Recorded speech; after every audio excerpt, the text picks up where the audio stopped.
Greetings, friends.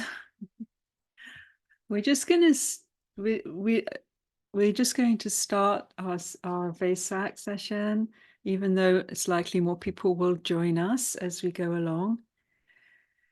So welcome, full moon of May, and the auspicious occasion of remembering and honoring the Buddha. So to begin, we'll offer some chants and a meditation, and I'll be screen sharing the chanting booklet.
Okay, so you forgot to unmute. We're starting again. That's curious, it is unmuted. Or maybe, Oh, okay, 1 second.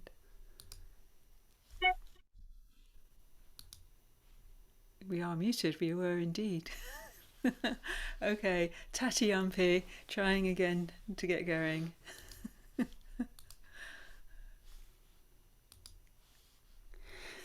Namo tassa bhagavato arahato samma sambuddhassa.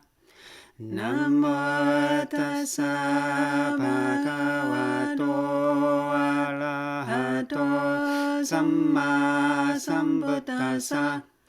Namo tassa bhagavato arahato samma sambuddhassa. Homage to the blessed, noble, and perfectly enlightened one. Homage to the blessed, noble, and perfectly enlightened one. Homage to the blessed, noble, and perfectly enlightened one. Itipiso bhagava arahang samma sambuddho vichacharana sammano sukhato lokavidu anuttaro apurisattama sarati sata devam manusanam buddho bhagava Tisavakato bhagavata dhammo santitiko akaliko ehipasiko panayiko pajadam vetita bovenyehi tisubhadipano bhagavato sawaka sangha Ujjupadipano bhagavato sawaka sangha Nyayapatipano bhagavato sawaka sangha Samijjipatipano bhagavato sawaka sangha Yatitang Judari Purisayuganiya Tappulisapugala Esambhagavato Savaka Sangho Ahunayo Pahunayo Dakinayo Anjali Kalaniyo Hanutala Punyaketaloka Sati.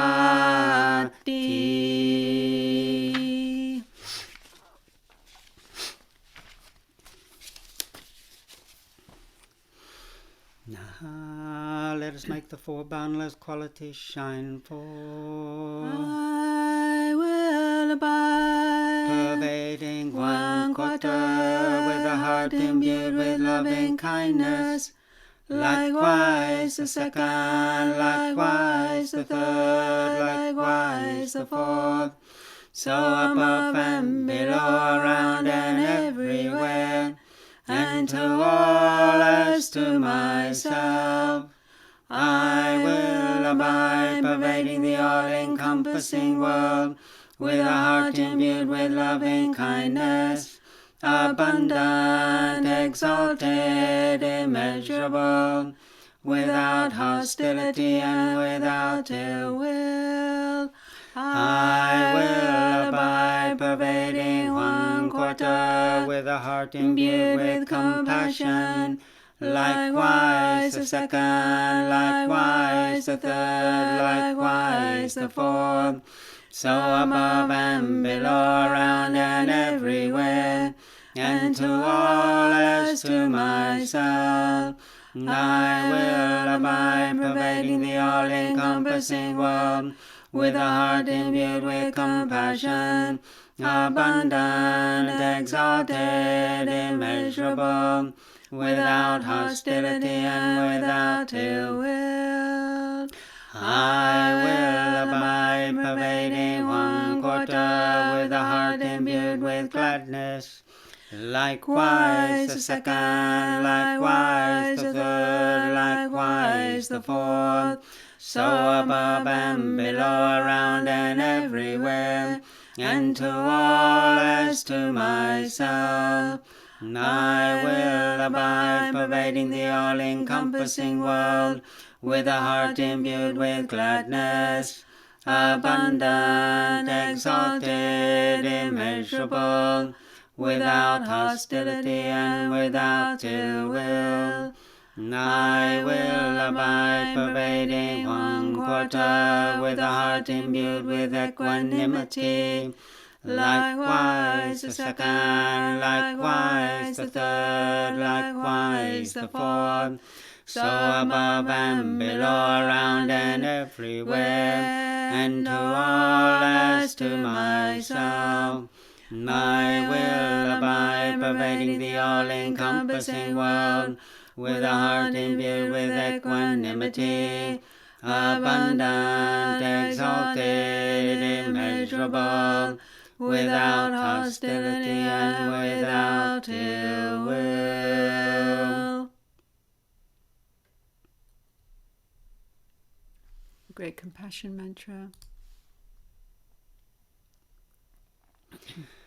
Namo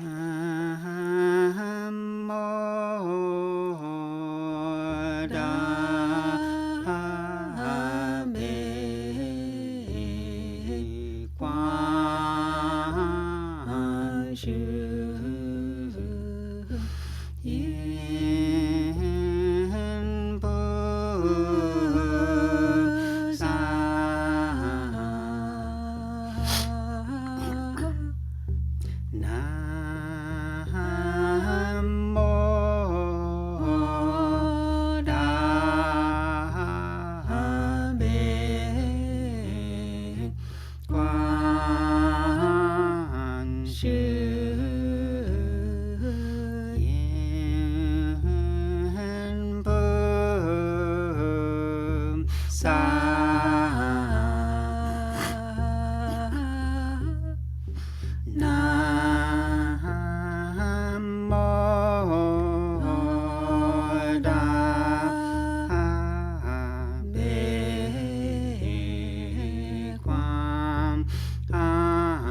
Let's just sit for a few moments. And welcome to those arriving. Just finding the ground beneath you, touching ground, touching earth, finding your breath, finding your body. Taking a few slower, deeper breaths. And slowing down, arriving, grounding, embodied presence.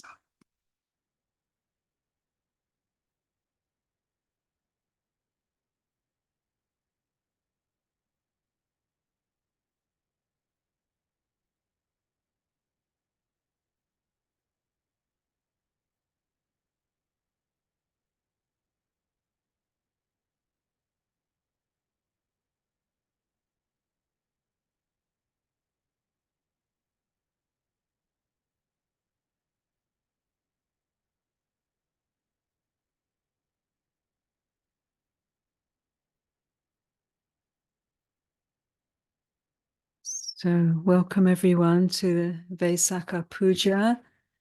This full moon cycle of May is when in the Theravada lineage we honor the Buddha and the extraordinary gift of the Dharma that he brought to us here and now in this place that we are, in the geography we're in, which is an extraordinary, enduring gift. So to honor this extraordinary being and his appearance in this world and the ongoing transmission from the heart of the Buddha that is continuing until this time, and in this, here and now, which is an amazing miracle in and of itself. So I'd like to invite Kittisaro to begin our input. So I'll give some input, and then we'll have a short break just to turn around a little bit to set up for the ceremony, at which point, not right now, but then when we have the break, to invite you to put dedications in the chat.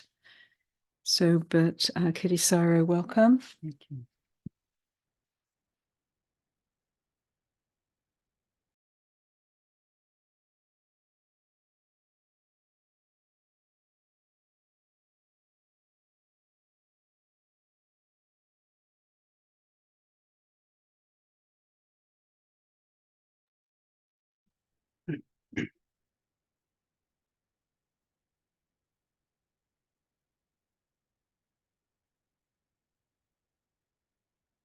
As we often reflect in the Dharma, the true nature of things is timeless, that these notions of today and tomorrow and full moon and new moon are conventions, ephemeral conditions that appear and dissolve amidst the timeless unshakability of the true nature. Nevertheless, this rhythmic way in which our conditioned life unfolds, the in-breath and the out-breath, the seasons, the sense of the year, these are important opportunities to begin again. These sacred days, these markers, which are ultimately, yes, conditioned, ephemeral, empty of solidity. Still, these markers are very important for renewing our intentionality, our direction, our purpose. As Thanissara was mentioning, in the tradition that we were trained in, the Theravada forest school, the full moon of May was the mark of the Wesak Puja, the month of Wesak. The Puja, the honoring of that month, which was marking the Buddha's birth and his awakening and his parinibbana, all on the same day. But our Western teacher, who bestowed many gifts on us, Ajahn Sumedho, who just is in his 90th year this year, he reminded us that what happens between birth and death, this full moon of May? What do we do between birth and death? Do we just perpetuate old habits, doing some good, some confused things, just get carried along by habitual tendencies? Or there's this wonderful opportunity, because of the Dharma having come into our lives, because of this notion of the awakened one,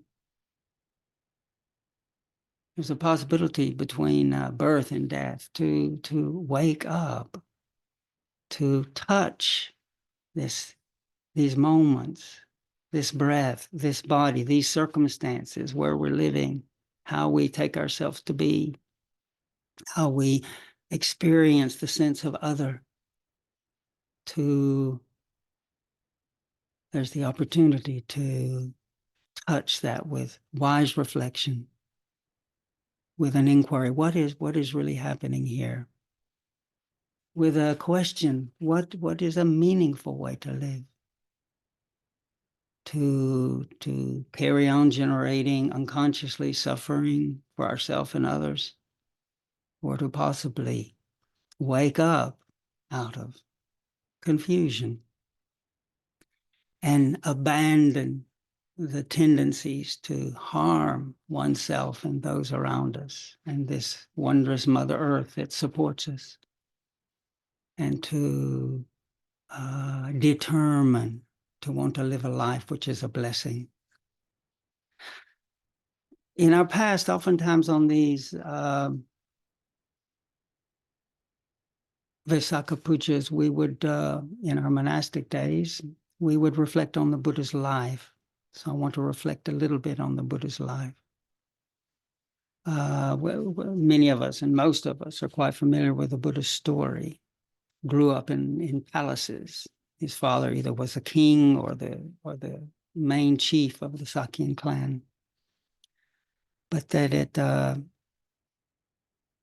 a certain age, I can't remember, was it 29 when the Buddha? 27. I can't remember when he left home.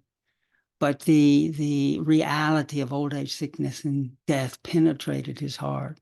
That even though he was surrounded by beauty and ease and comfort, the penetrating into his being that old age, sickness, death beset all living beings. When that happened, he commented later when he was talking to his disciples years later after his awakening, that the vanity of youth left me, this assumption that my vigor, my youth is somehow mine. That vanity left when he realized aging is inevitable. The vanity of health left him, that assumption that feeling good was just me and mine. He recognized that was a vanity, a misguided assumption. That the vanity of life, this assumption, this being alive, embodied, this is me, mine, left him. And he saw that he was revolted. There was an aversion to aging, to sickness, those unpleasant feelings, to death. And he thought he realized that didn't befit him. And so then that fourth heavenly messenger of the seeker touched his heart.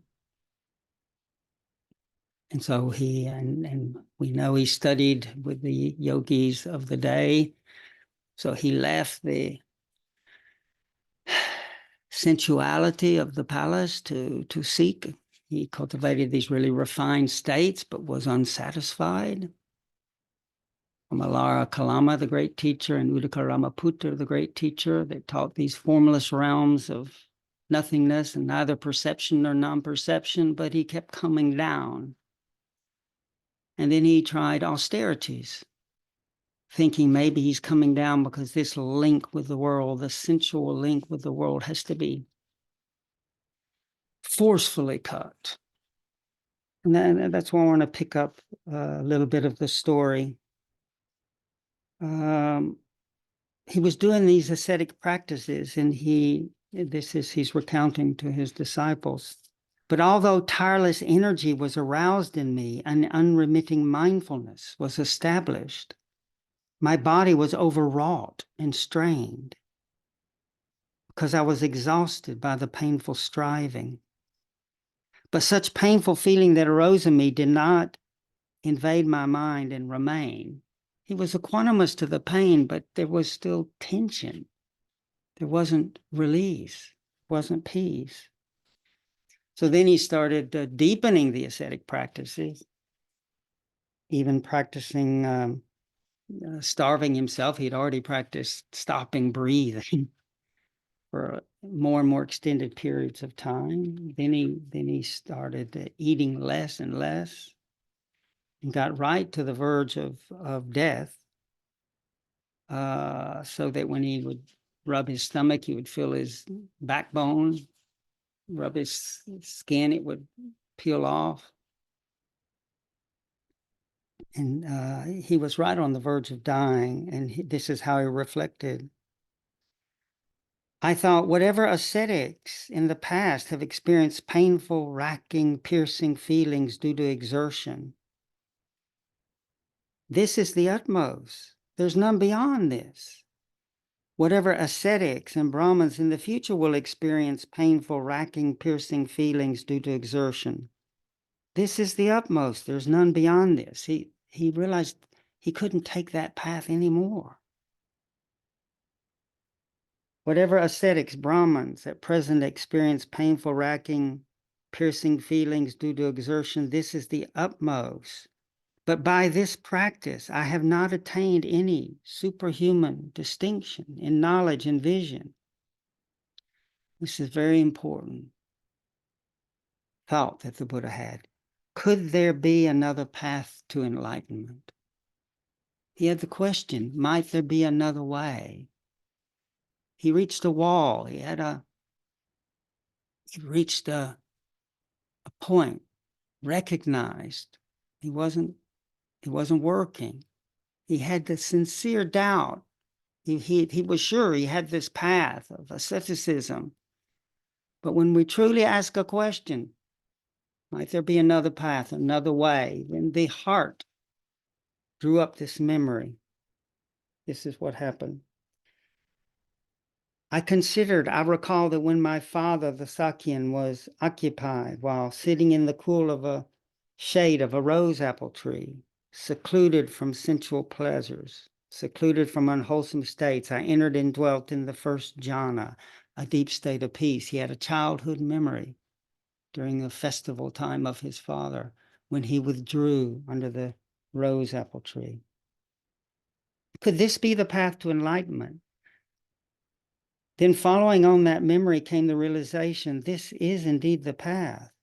I thought, why am I afraid of that happiness, the happiness from that peaceful childhood, innate, natural state? He was following his breathing. Why am I afraid of that happiness that has nothing to do with sensual pleasure and unwholesome states? I'm not afraid of that happiness that is not involved with attachment to sense pleasure.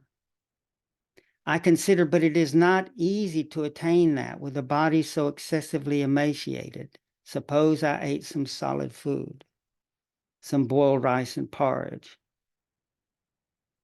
And he ate some solid food, some boiled rice and porridge.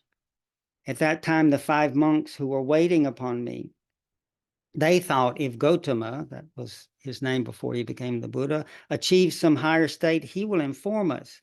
But when I ate that boiled rice and porridge, the 5 monks were disgusted and left thinking the ascetic now lives luxuriously. He's given up his striving and reverted to luxury. So he had received this offering from Wesak. this milk rice to restore himself. His 5 companions abandoned him, sure he'd given up the struggle.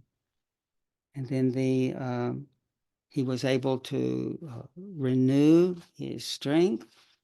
And then he went into the deep calms of the jhanas, the absorption states. When my mind was thus concentrated, purified, bright, rid of imperfection, malleable, I directed it to knowledge of the recollection of my past lives. I recollected my manifold past lives, 1 birth, 2 births, 3, 4, 5, 10, 20, 30, 40, 50, 100, 1,000, 100,000 births, eons of world contraction, many eons of world expansion. There I was so named, of such a clan, with such an appearance. Such was my nutriment, his food. Such was my experience of pleasure and pain, my lifespan.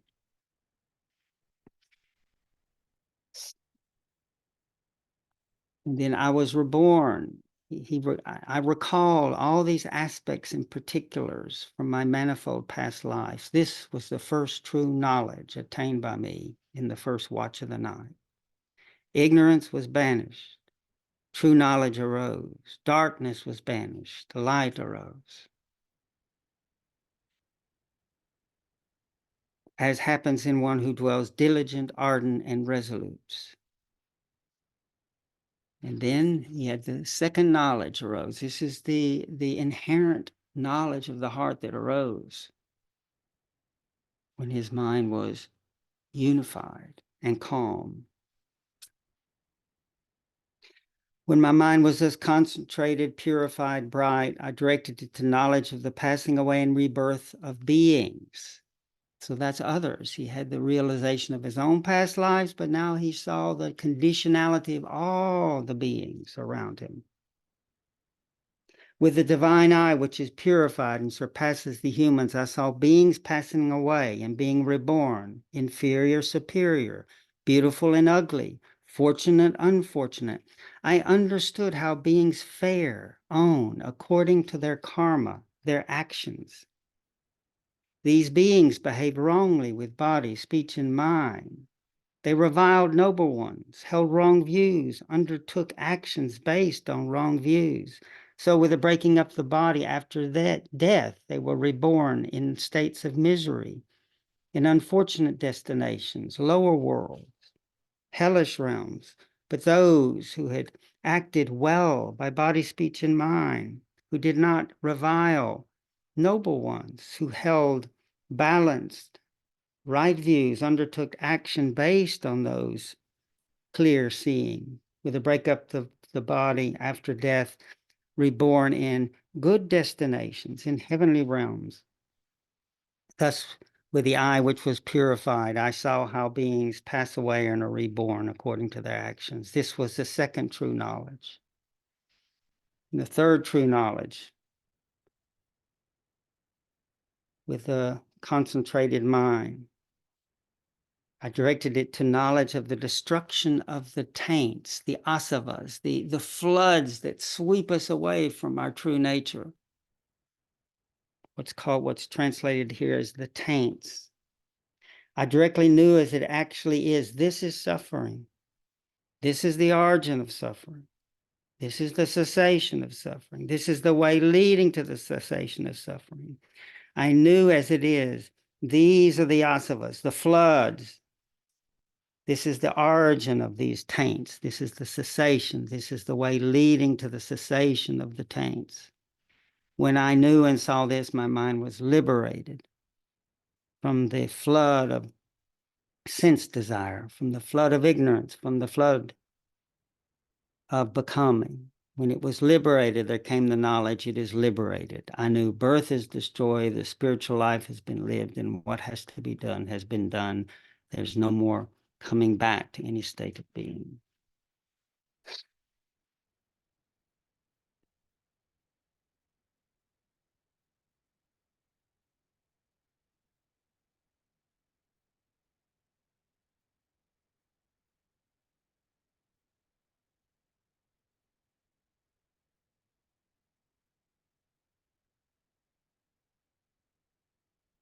the Buddha who became the awakened one,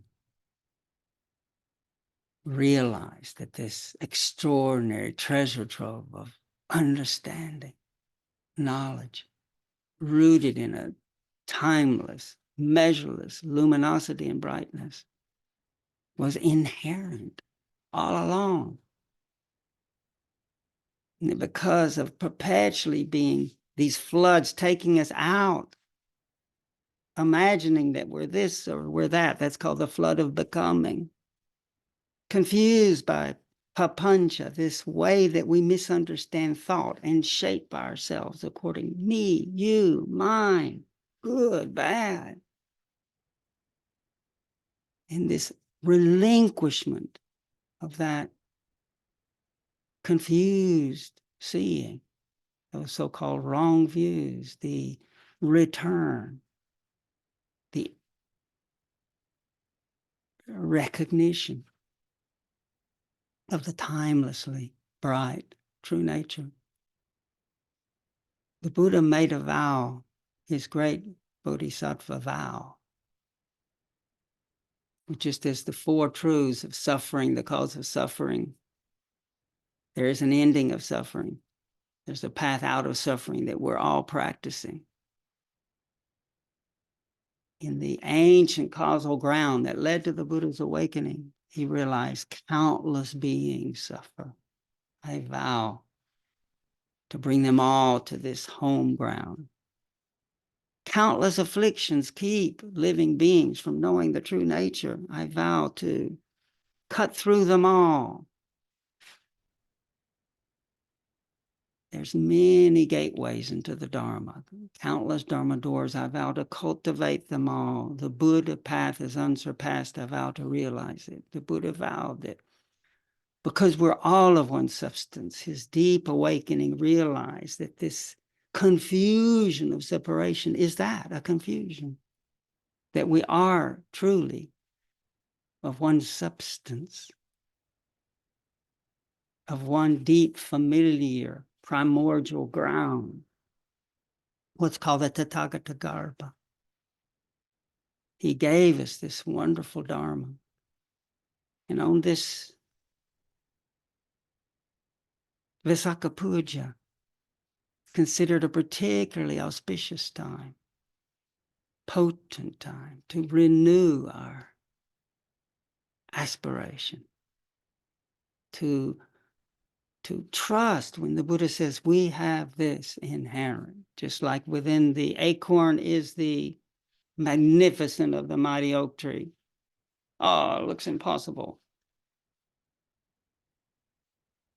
The Buddha, our wise teachers have told us it's here. Can we dare to trust little by little, letting go of these cherished views and opinions to start allowing ourselves to rest in moments and longer moments and periods in that intuitive, ever-present, knowing nature, what's called the Buddha refuge.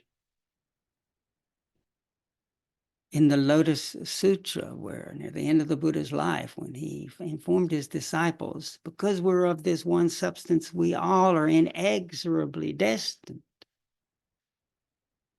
just like the Buddha, for full awakening. That was his deep vow. And we've been given in that Lotus Sutra just most wonderful Dharma door.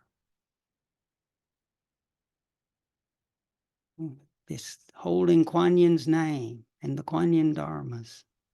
We're going to later have the opportunity to more deeply immerse ourselves in that in the ceremony. But Kuan Yin, the great bodhisattva who listens at ease to the sounds of the world, is this connection between the countless beings suffering. Kuan Yin felt everyone's suffering as her own.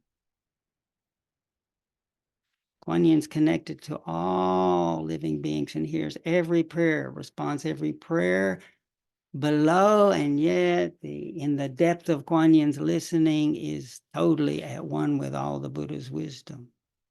So all the treasures of wisdom, compassion, generosity, patience, all these blessed, noble qualities in the heart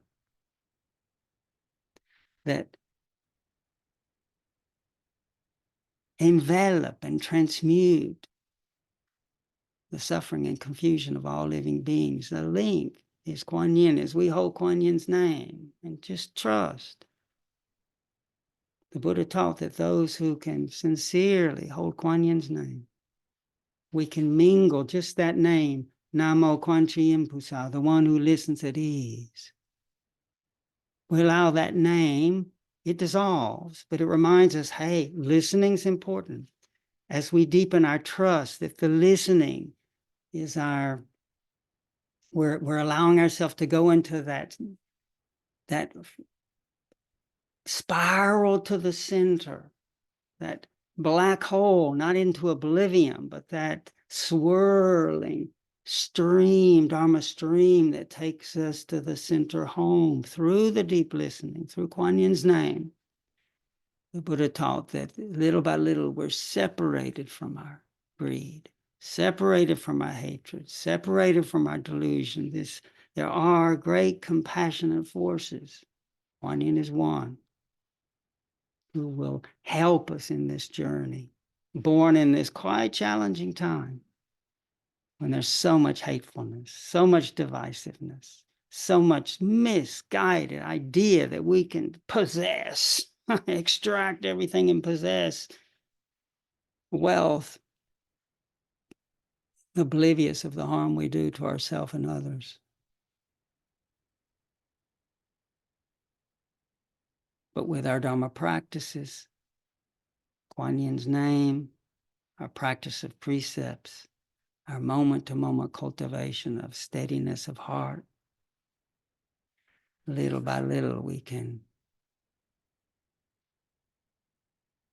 bless our world within and around with deep listening, empathic listening, wise and reflective listening, so that within that outcoming, there can be the digging down, finding that moisture again of the healing waters of the heart. Find again that source of kindness, compassion, joy, calm. So I'm grateful to have this opportunity to remember the Buddha, honor the Buddha, to remember, use the skillful means of the Kuan Yin Dharmas. Kuan Yin, our dear teacher, Master Shinhwa, said, if you want Kuan Yin as a friend, to be someone who timelessly is helping, responding, then hold Kuan Yin's name. And as we hold the name, we merge with Kuan Yin's deep, efficacious way of deep listening. So I offer these words as a beginning, and I'll happily hand off to my beloved one who helps keep me on track, Thanissara.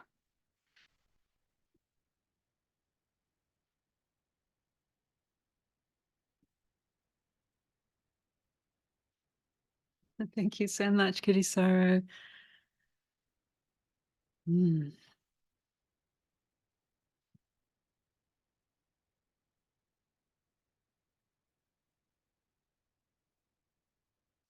Yes. For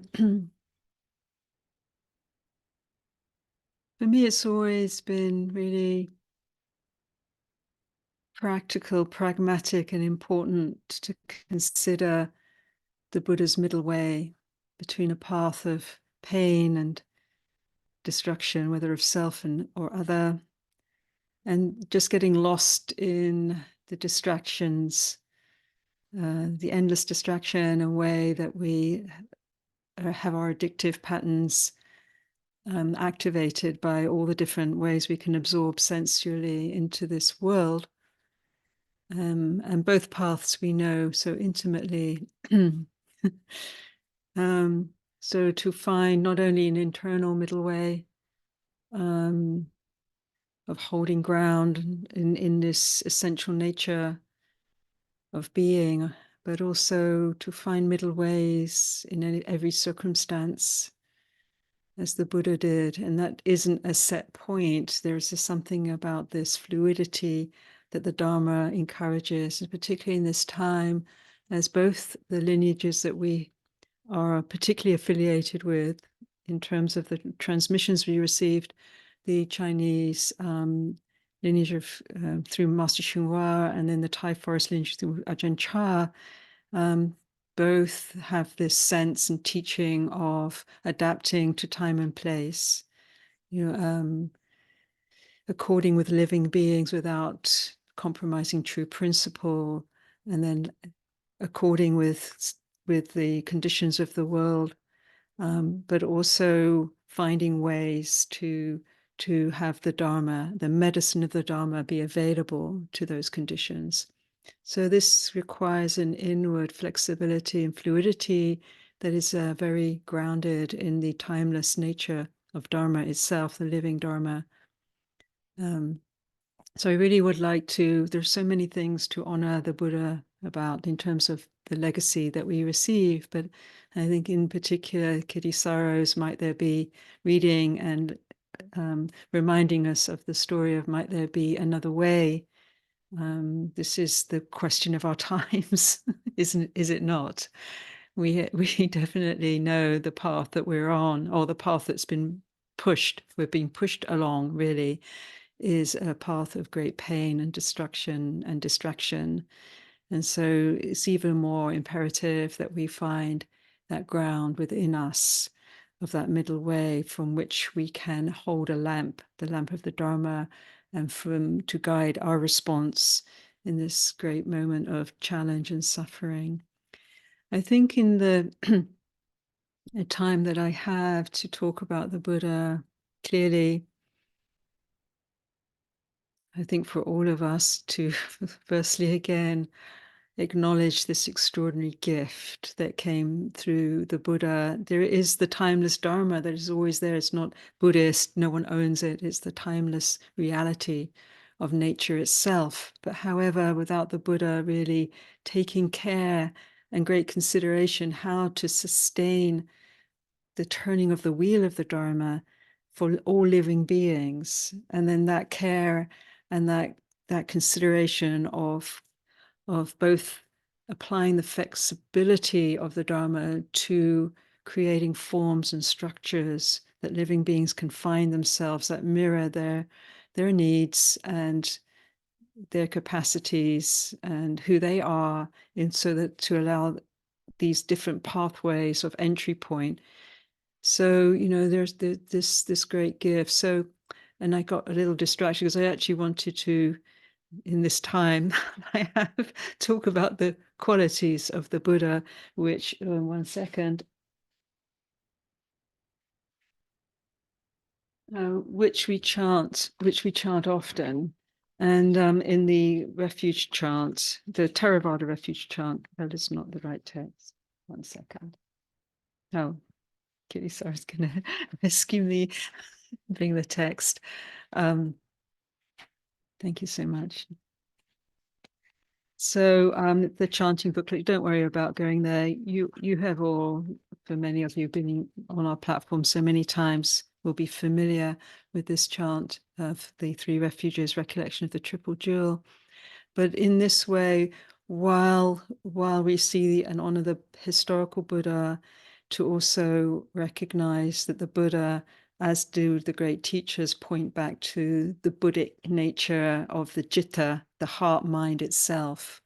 What are the qualities of the citta, the pure citta, the unobstructed citta, the deathless heart that is inherent within all, inherent within each moment, the immovable, timeless. So this these are some of both the qualities of this citta and the expression of that citta. So to also recognize that the story of the Buddha is a story, historical story, but it's also an archetypal story where we find ourselves mirrored in that story. You know, at some point realizing the unsatisfactoriness of impermanence, jumping over whatever wall we jump over to leave the palace of delusion, to find, to see there is another path through the sighting of the samana or the Holy One walking a different path, then finding that path, internalizing that path, the process of awakening, the process of practice, and the process of demonstrating that awakening and sharing that practice. This is the sort of archetypal journey, if you like, laid out by the Buddha. So maybe some of these qualities may give us some sort of support of understanding of the potential of this citta heart, already innate. It's not, this potential wouldn't be there if it wasn't already innate. The seeds are there already recognizable. So this practice is a path of growing those seeds and cultivating them. So we have the opening line, Iti piso bhagava, in the Pali. Bhagava, it's one that's the Bhagavan, it's a sense of this Dharma. When we become being Dharma, as Ajahn Chah would say, what is this practice is about?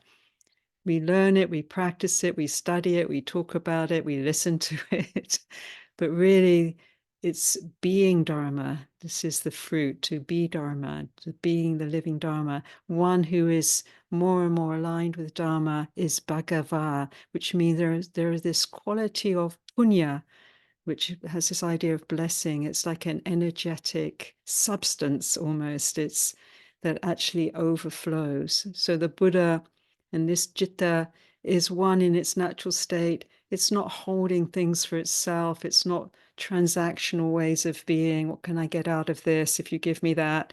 Which is really the medium that we're mostly in this world these days, which is very reductive of us as humans. But this Bhagava is one that isn't in a contractual relationship with the world, but is allowing those blessings, is not withholding, oh, I don't know, you hurt me. So it's just allowing those blessings to flow wherever is needed, like a fountain, and ever flowing to bless. So just this citta, unobstructed citta, even without saying anything. And there are many saints that we hear about or know about historically that are silent, and people just being in their presence is a transmission. So this is one that's Bhagava. It's a beautiful word, the Bhagava, the one filled, overflowing, Arahang, the second one, Arahang, Arahat. And the Arahat is here translated, is the purified citta, is the citta where the filings, the iron filings of obstruction are purified, removed, smelted. So that this is the poisons of greed, hatred, and delusion that cloud and cover the heart, the citta, the heart mind. So a lot of, if not 90%, perhaps not as much, but perhaps for me, of my practice is really working with hindrances.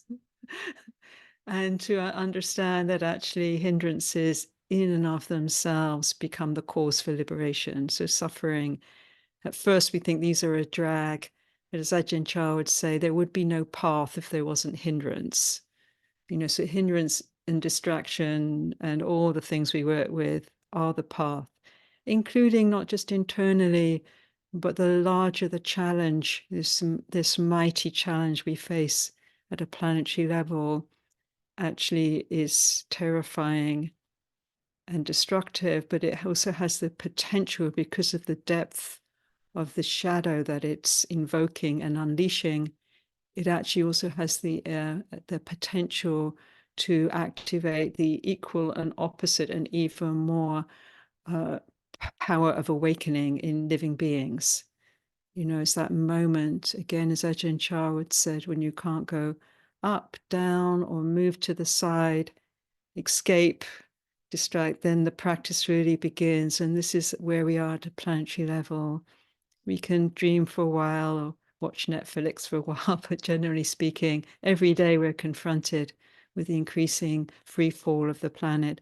And it means that we have entered a different curriculum, a very fierce curriculum, which is making very real that this isn't just a dream that we're dreaming to wake up. We actually have to do it pretty urgently. So there's arhan, to remove poisons of the mind, to know them, to see them internally and externally, and to be skilled in how to respond, not to be confused by those energies. Samma Sambuddho, Samma, like the Eightfold Path, right view, etc. So this word is often translated as right, Samma Sati, right mindfulness, etc. Samma has this sense of more like complete or full, like the fullness. Sambuddho, one who is together fully. Sang is this sort of sense of like in samadhi, it sort of has a sense of together or coming together or completing fully, one who is fully, completely awake. There's no reversal. And with this particular Buddha, Sakyamuni Buddha, through his own efforts. I mean, there are a lot of supporting causes that enabled that, but actually it is, as Ajahn Chah would say, you want to know what nibbana is. It's like I don't know if he exactly said this, but kind of sort of what he would say, something like what it's like a banana. You can write a PhD about it, but until you taste that fruit, you won't really know what it tastes like. So, to know the taste directly of this deathless peace of the heart. Vijajarana Sampanno, which is the next quality of the Buddha. Vija is connected. Vija is to see, vipassana, to look into. It's the root cause of wisdom, to see, or really, it's in the older translations, etymologically, it has this sense of not just sort of seeing is more connected with the faculty of eye, but it really is rooted more into this knowing, deep knowing of the heart, the internal Buddhic. Buddha literally means the knowing, wise knowing. Vicharana. Charana is this it's like a chariot, almost like this expression of how we appear, the action. So the internal and the external expression of the Buddha is completely aligned and rooted in this deep wisdom. So there's this perfect harmony. There's not a discrepancy with what we do and say and what's internal and what's external. So this is a point for all of us of finding that Dharma truth and becoming more of a vehicle for that expression of the Dharma. Sugato, this is a very important quality. Sugato, we talk a lot about dukkha, but there's also sukha. Dukkha, of course, is the agent of change, suffering. If apprehended and understood correctly, becomes the agent for transformation and liberation. But we can do it with sukha. We don't, to crash at the experience of dukkha is not the way of the Dharma. The sukha is the one, the Buddha is sukha, the one who moves through the world, gato, to move, to come and go, gato, who knows, who is fulfilled, joyful, well. And this may be very peculiar to the Buddhist practice that, that it's okay to stay well. It's okay. Even as the world burns, it's completely heart-shattering. But it's also okay to have joy and happiness at the beauty, at the love of what is, of life itself, of the goodness of what is. To uplift the good, the joyful, the beautiful. Loka vidu. Again, we've got this word vidu, the one knowing, connected vicha, vidu. The one that knows loka, the worlds. nothing is a surprise to the Buddha. I mean, everything in a way is a surprise, but it's known. We know nothing really that is known, even the depths of depravity, some of which we're seeing in full technicolor, and the horrors.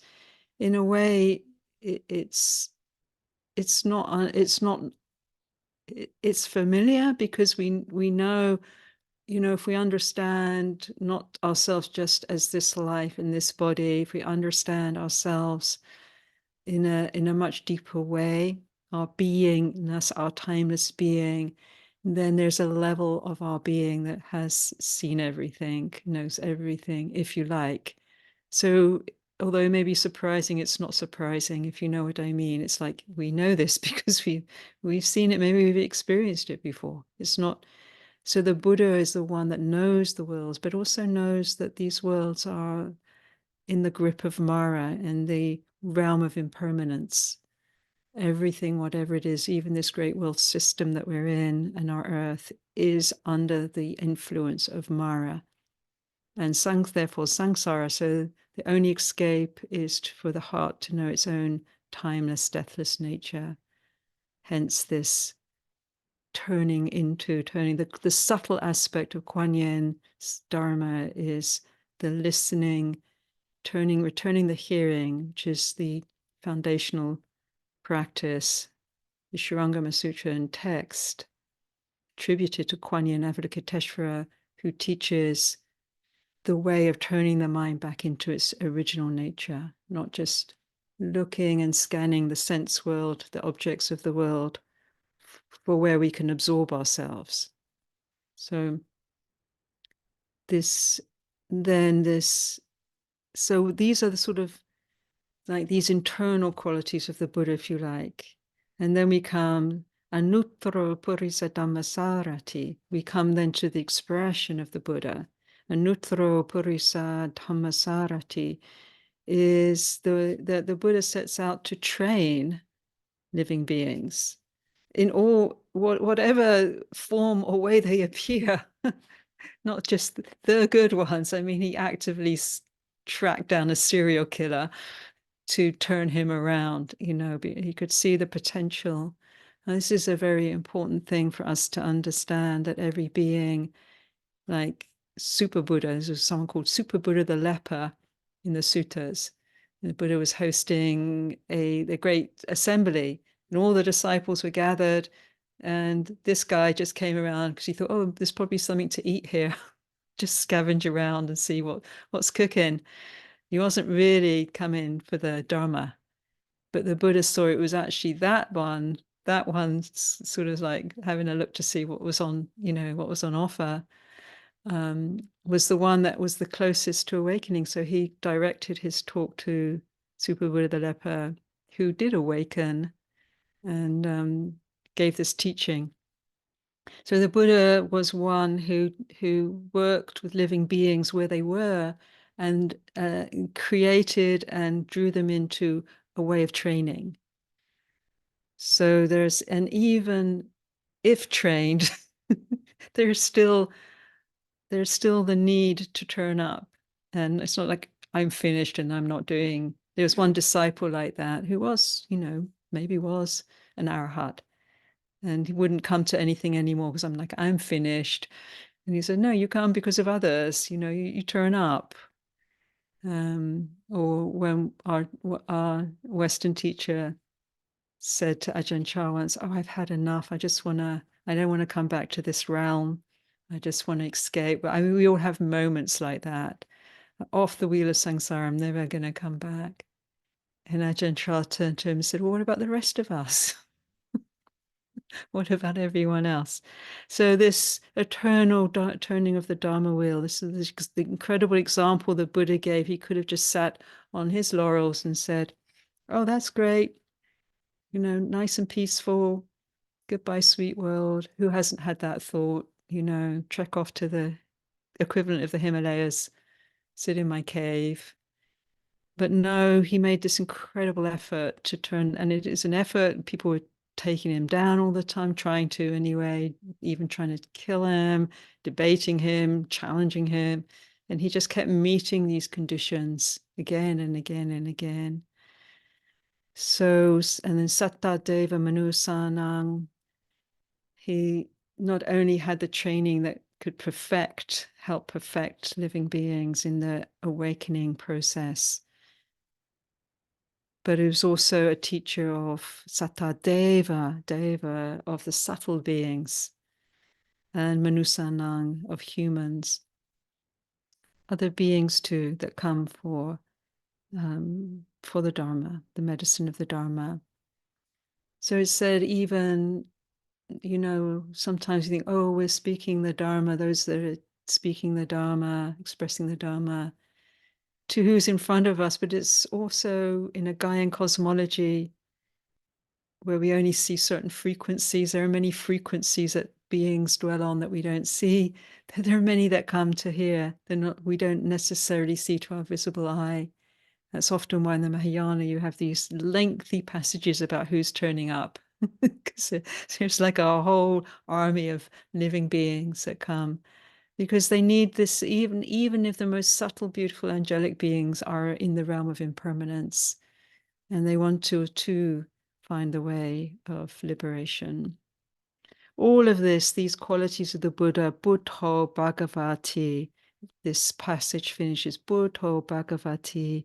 It just underlines the Buddha awake and holy, sacred, beautiful, like the most rare flower that blossoms. This is the nature of a Buddha. The Buddha most refers to himself, which is not one of the qualities in this traditional text, where he talks to himself about himself as the Tathagata, the Tathagata. And I think this most encapsulates the power and beauty of the Buddha. It's the Tata. Tata is this beautiful word, Sanskrit word, meaning Sanskrit Pi, Tata, meaning suchness. It's an indescribable. It's some way of trying to describe this deathless element, the undying. It's Tata. It's a suchness, ever present. There are these synonyms for the Nibbana, but which capture the refuge, the shore, the other shore, the harbor, the undefiled, the pure, and so on. But this tata, this unmoving suchness of being, which is inherent within all of us. That's why we always, in some ways, at some level, feel the same. Whatever day it is, whatever part of our life, it's like, here I am again. Not necessarily shaped in a self-structure, but here is our being in this shape, Tathagata, gata, with all this. So the Buddha is the one that comes and goes, gata, moving, comes and goes without ever moving. Or as they said in the Zen teachings of Huang Po, one of the earlier patriarchs, said the Buddha taught for 41 years, or whatever it was, 40 odd years, and never spoke a word. All the words, all the teachings, all of the forms arise according to conditions. There would be no Dharma if there wasn't the poisons of the mind. So this incredible body of work and the living Dharma, the incredible multiple expressions arise in accordance to the conditions. They arise to be touched, to bring the medicine of the Dharma and dissolve. And there is that which remains, that which always remains, the true, if you like, essential Buddha, resident within all, in all time, all space, unmoving, undying, deathless, timeless. So, what a great gift we have all received from this incredible being, from all of the ancestors that carried this lineage, many dedicating their whole life to doing so in very difficult circumstances, studying, practicing, recording the teachings, doing very, just discussing the other day about the transmission of the Dharma from India to China, those that were at the forefront of those, like literally climbing over the Himalayas to get a little bit of teaching. So here we just like click on Zoom, but to also remember the great beings that have gone before us, that sacrificed everything to sustain this legacy, the great body of practitioners carrying this depth of devotion and faith. May we take heart from their example. May we do what we can to sustain this incredibly rare jewel in the world, to keep turning the Dharma in all ways that we can, to support in all ways we can. So thank you so much, dear friends.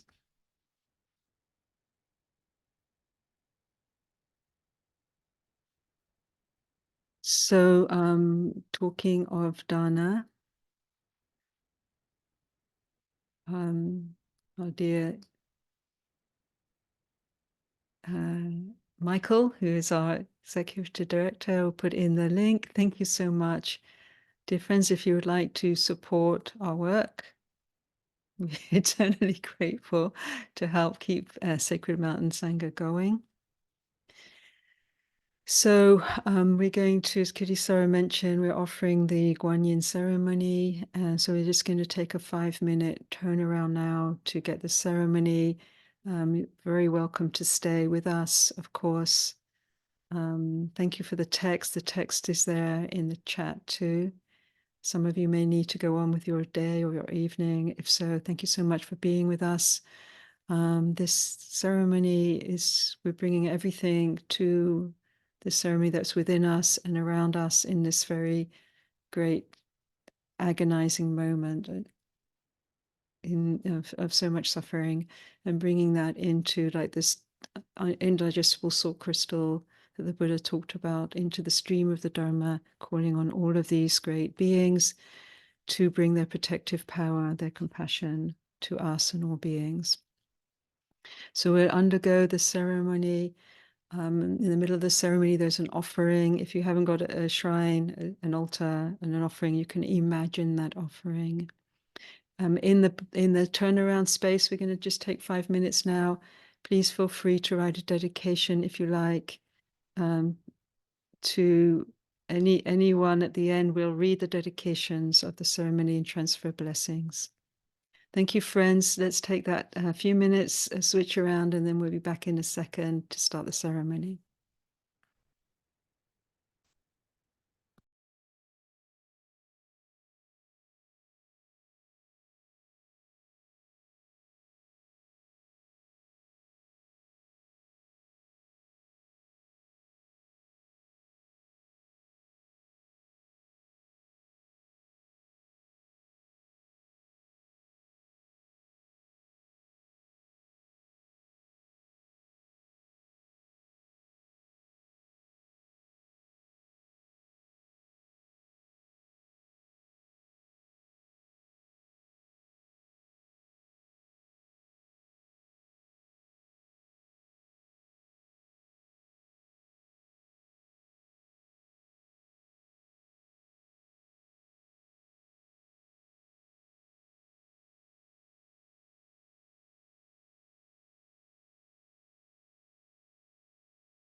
Thank you, dear friends. We're going to go straight into the ceremony. Please feel free to engage in any way that's supportive for you. Do all the bows and follow along in that way, or just listen as a meditation, whatever posture is supportive for you right now.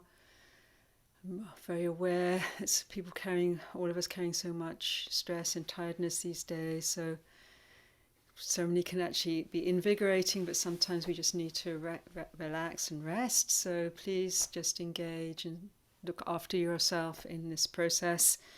And so we're just going to go through it, and at the end we'll read the dedications and transfer the blessings, and then complete. We might go over a little bit 5 minutes from our stated end time.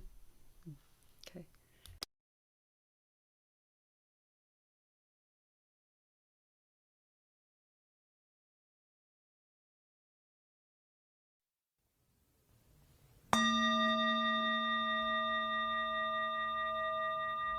So can you hear that okay? Thumbs up. Thank you. Great. Thanks.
With one mind I bow to the everlasting triple jewel of the 10 directions.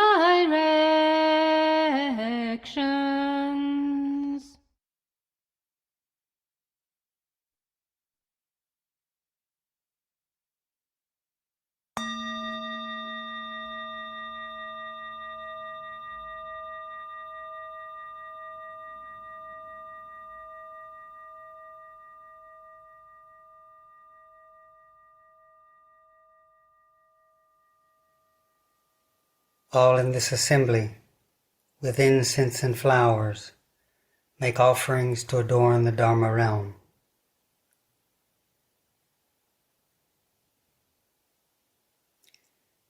May this fragrant flower cloud fully pervade the 10 directions. May one by one all realms be adorned. May the Bodhisattva path be fulfilled, and all beings realize the perfect peace of the pure heart.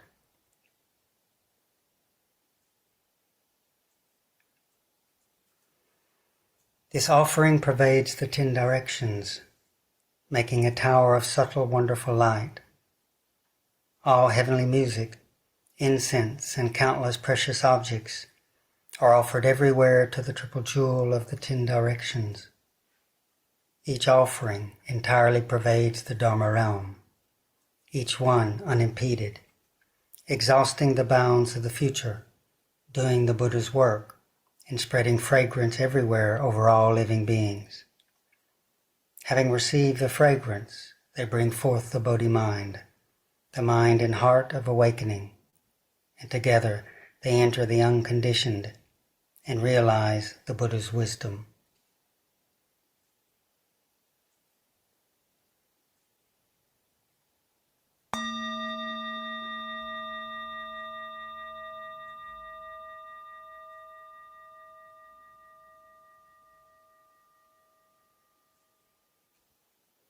Namo, the former Buddha, light of Dharma, now known as Kuan Yin Bodhisattva, perfect in miraculous merit, complete in great compassion, who in a single body and mind manifests 1,000 hands and 1,000 eyes, who illumines and looks upon the Dharma realm, and protects and upholds living beings, and causes them to bring forth the great mind of the way, who teaches them to hold the perfect spiritual mantra, to leave forever the unwholesome paths, and to be reborn at the time of a Buddha.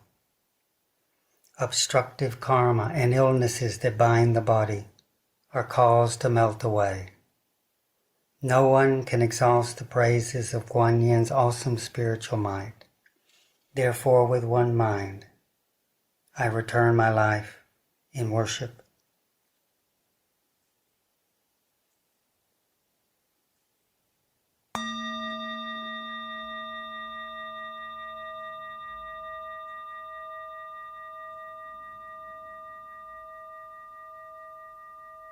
With one mind I bow to my original teacher, Sakyamuni Buddha, world honored one.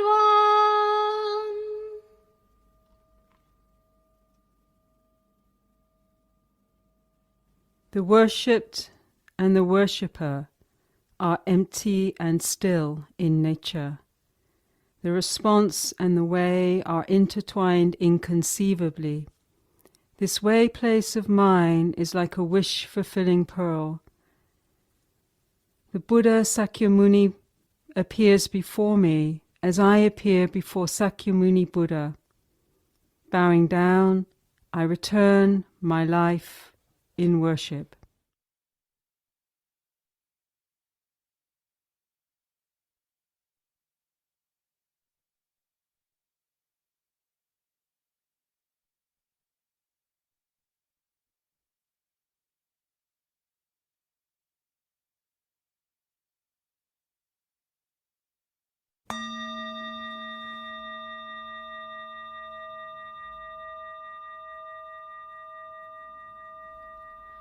With one mind I bow to Amitabha Buddha of the land of ultimate bliss, world honored one.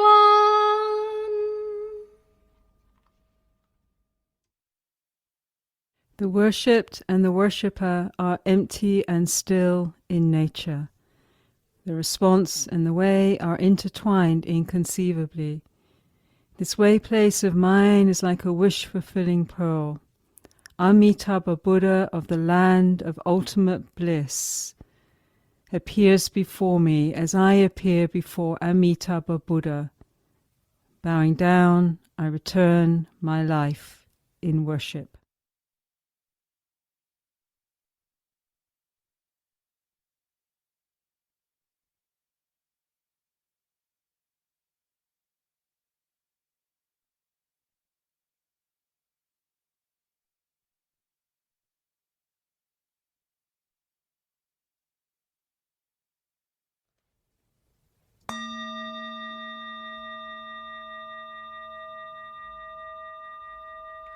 With one mind I bow to Medicine Master Buddha of the Lapis Lazuli land, world honored one.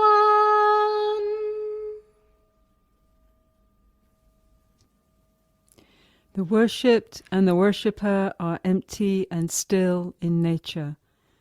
The response and the way are intertwined inconceivably. This way place of mine is like a wish-fulfilling pearl. Medicine Master Buddha of the Lapis Lazuli land appears before me as I appear before Medicine Master. Bowing down, I return my life in worship.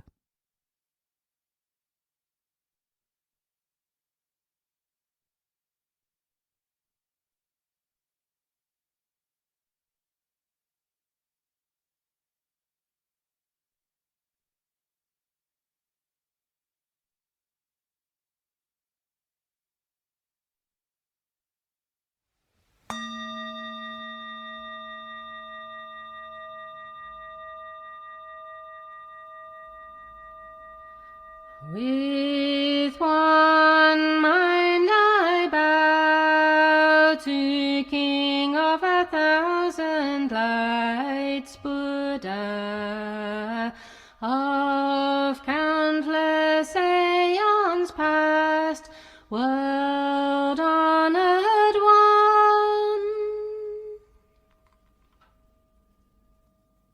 The worshipped and the worshipper are empty and still in nature. The response and the way are intertwined inconceivably. This way place of mine is like a wish-fulfilling pearl. King of 1,000 lights Buddha appears before me as I appear before King of 1,000 lights. Bowing down, I return my life in worship.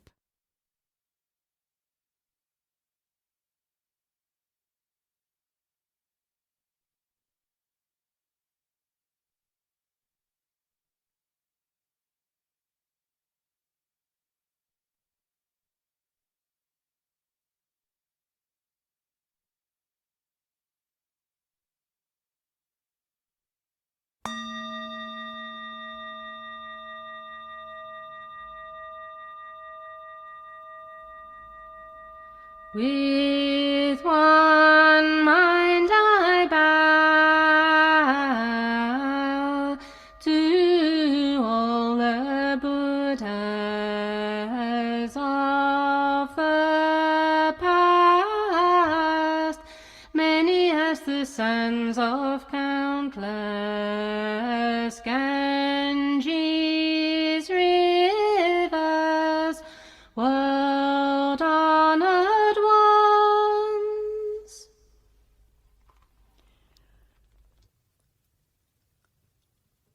The worshipped and the worshipper are empty and still in nature.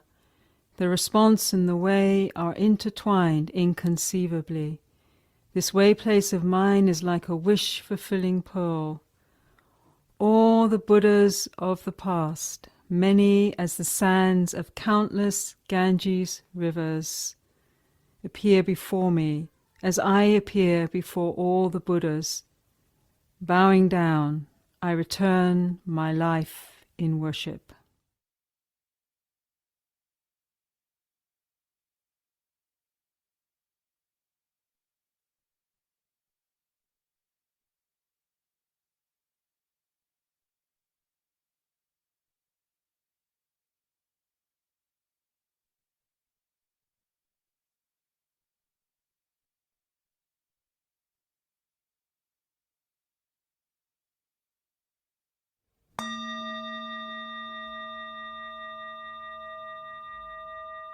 With one mind I bow to all the Buddhas of the 10 directions, world honored ones.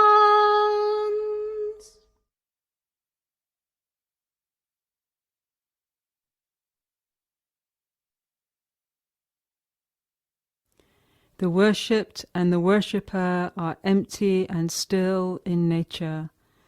The response and the way are intertwined inconceivably. This way place of mine is like a wish-fulfilling pearl. All the Buddhas of the 10 directions appear before me, as I appear before all the Buddhas. Bowing down, I return my life in worship.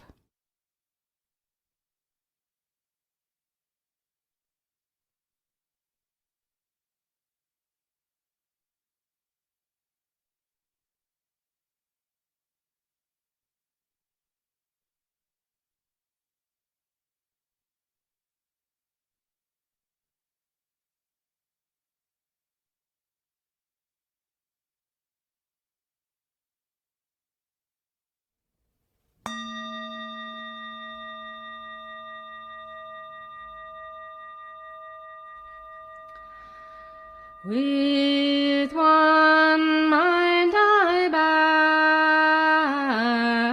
bow to the spiritual wonderful words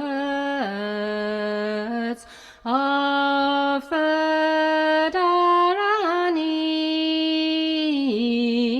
of the greatly compassionate mind, perfect, full, unimpeded, vast and great.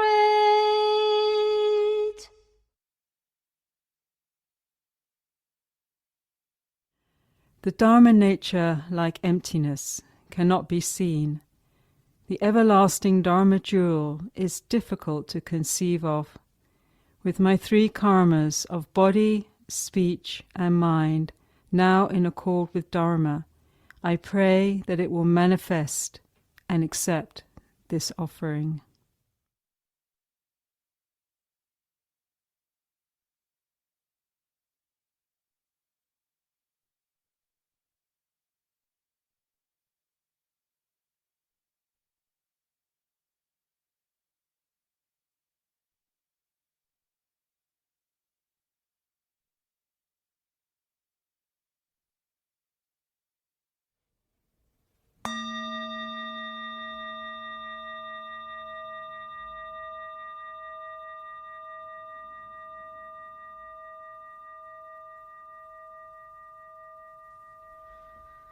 With one mind I bow to the greatly kind, greatly compassionate Kuan Yin Bodhisattva, who with 1,000 hands and 1,000 eyes contemplates at ease the sounds of the world.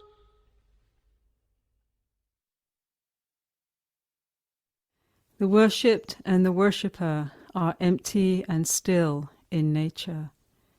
The response and the way are intertwined inconceivably.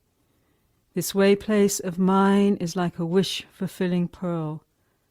The greatly compassionate Bodhisattva manifests in it, and I now manifest before the greatly compassionate one as I seek to dissolve all obstacles.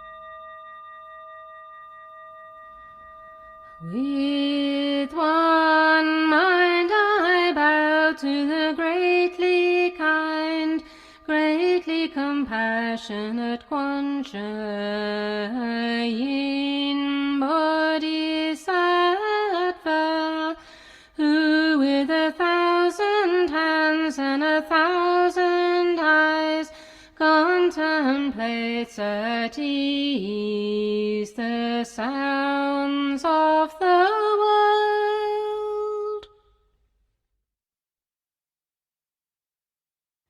The worshipped and the worshipper are empty and still in nature.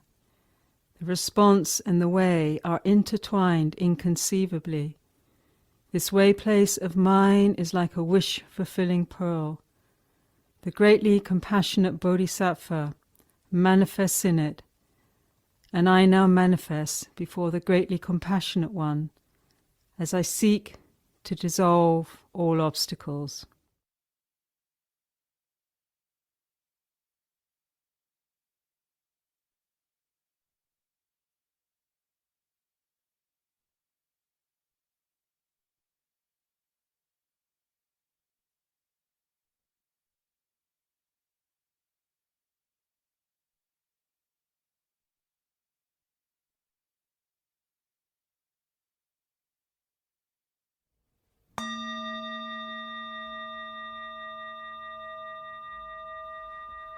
With one mind I bow to the greatly kind, greatly compassionate Kuan Yin Bodhisattva, who with 1,000 hands and 1,000 eyes contemplates at ease the sounds of the world.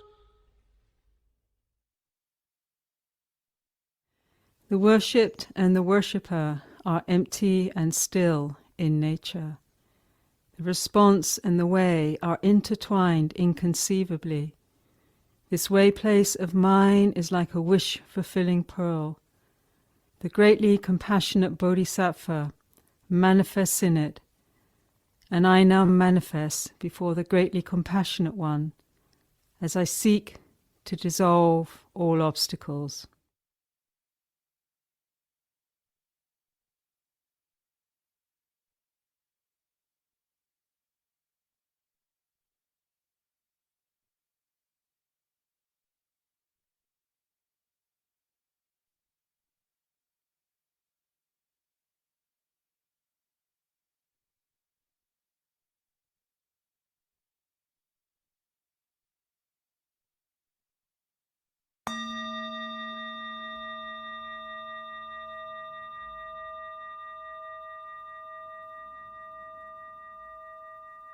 With one mind I bow to the Bodhisattva who has attained great strength.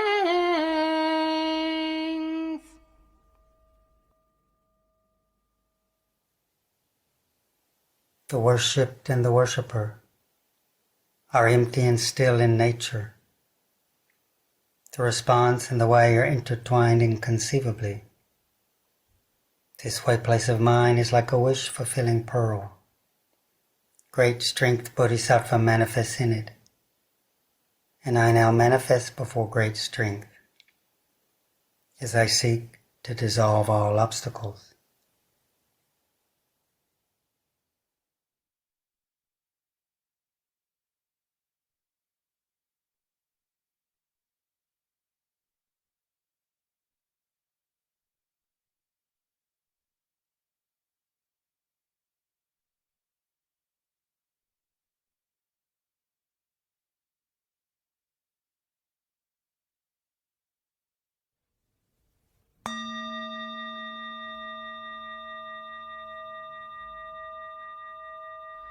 With one mind I bow to sunlight bodhisattva and moonlight bodhisattva.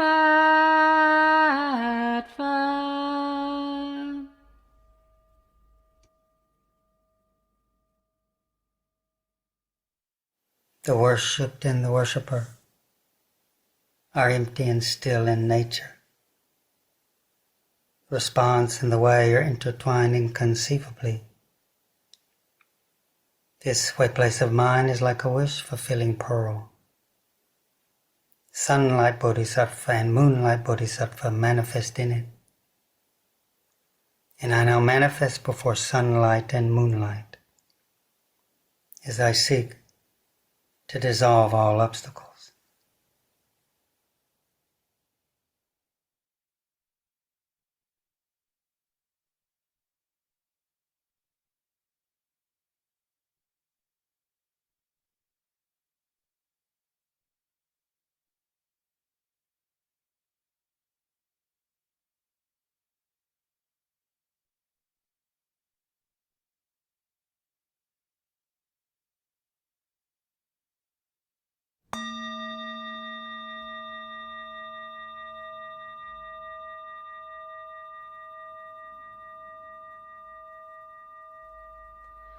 With one mind I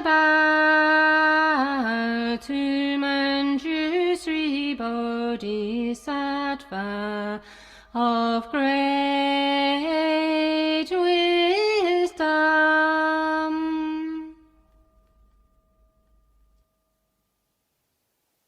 The worshipped and the worshipper are empty and still in nature.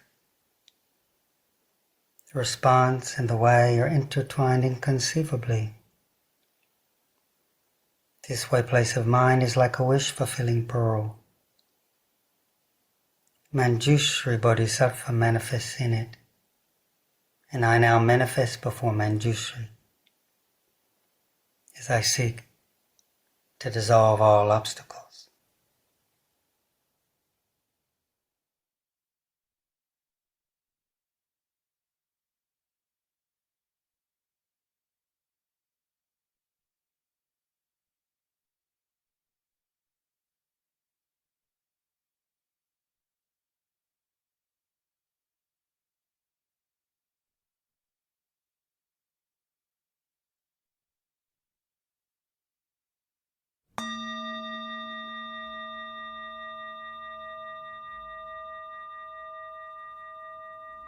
With one mind I bow to earth's door Bodhisattva, liberator of those in states of woe. The worshipped and the worshipper are empty and still in nature. The response and the way are intertwined inconceivably. This way place of mind is like a wish-fulfilling pearl. Earth's store Bodhisattva manifests in it, and I now manifest before Earth's door as I seek to dissolve all obstacles.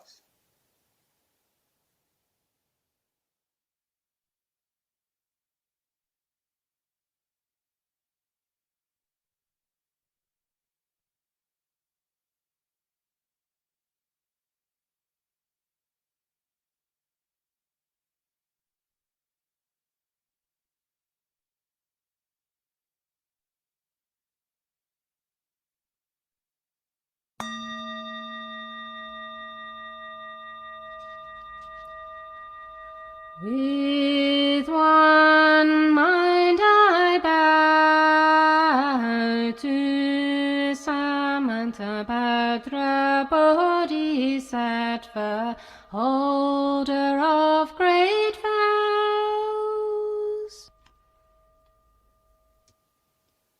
The worshipped and the worshipper are empty and still in nature. The response and the way are intertwined inconceivably.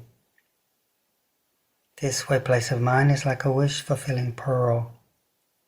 Samantabhadra Bodhisattva manifests in it. And I now manifest before Samantabhadra as I seek to dissolve all obstacles.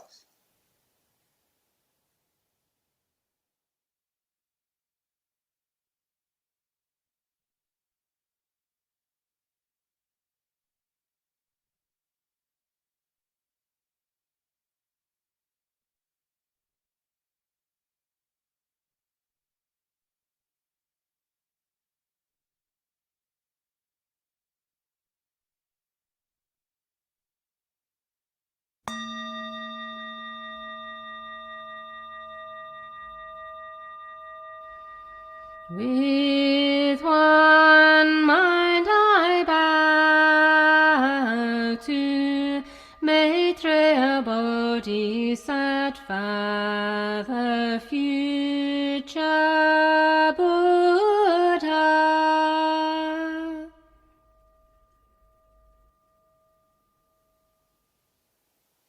The worshipped and the worshipper are empty and still in nature. The response and the way are intertwined inconceivably. This way place of mind is like a wish-fulfilling pearl. Maitreya Bodhisattva manifests in it.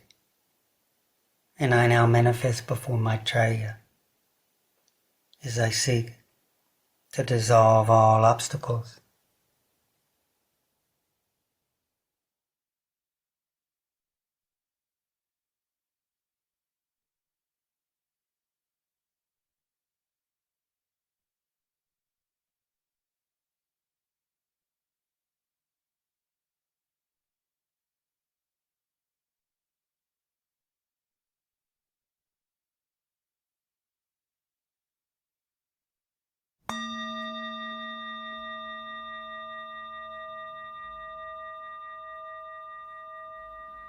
With one mind I bow to all the bodhisattvas of the 10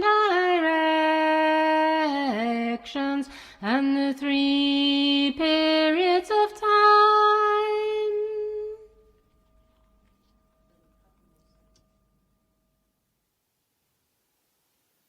The worshipped and the worshipper are empty and still in nature. The response and the way are intertwined inconceivably. This way place of mind is like a wish-fulfilling pearl. All the bodhisattvas of the 10 directions and 3 times manifest in it. And I now manifest before all bodhisattvas as I seek to dissolve all obstacles.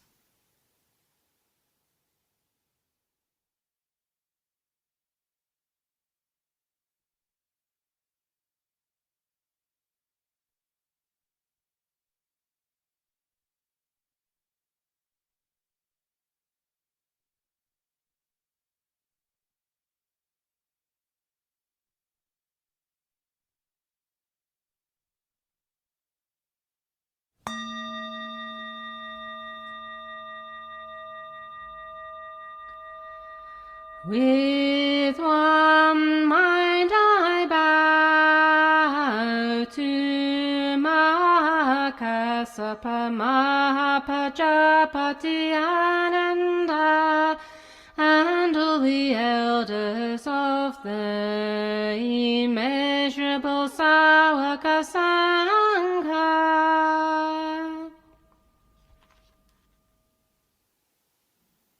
The worshipped and the worshipper are empty and still in nature. The response and the way are intertwined inconceivably. This way place of mind is like a wish-fulfilling pearl. All the elders of the Savaka Sangha manifest in it, and I now manifest before the great Sangha as I seek to dissolve all obstacles.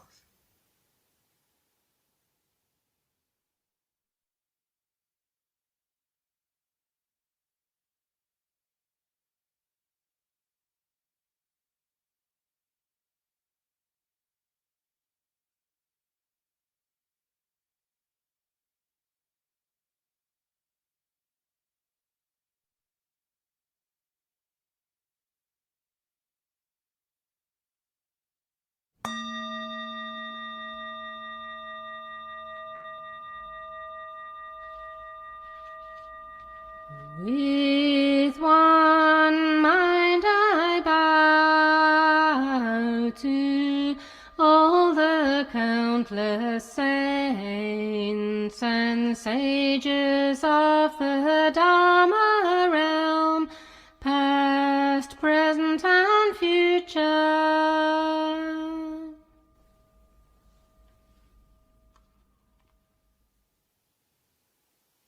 The worshipped and the worshipper are empty and still in nature.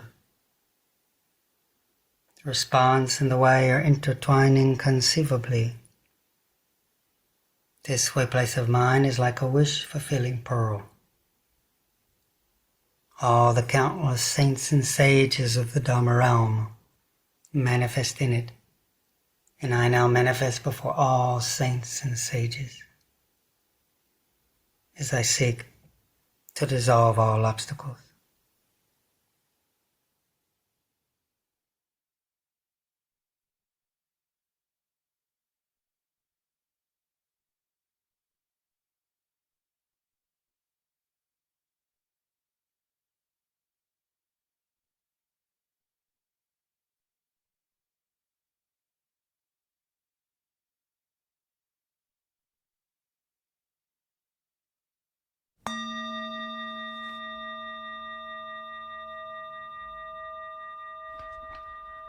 With one mind I bow to the triple jewel on behalf of my parents, ancestors, and the family of all living beings.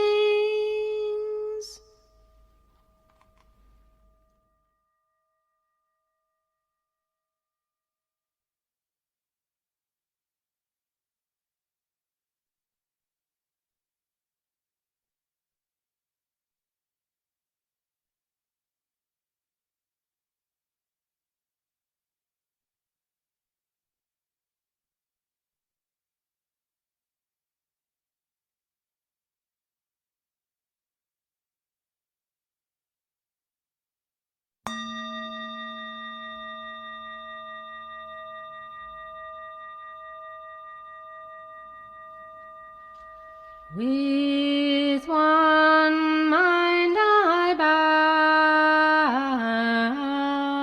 bow on behalf of all the heavenly gods, dragons, Dharma protectors, the spirits of empty space, the spirits of rivers and oceans, the spirits of fountains and springs, the spirits of streams and pools, the spirits of herbs, grasses and woods, the household spirits, the water spirits, the fire spirits, the wind spirits, the earth spirits, the mountain spirits, all the gods, dragons, devas, and spirits who protect those who hope mantras, each with his or her retinue on their behalf. I bow to the triple jewel.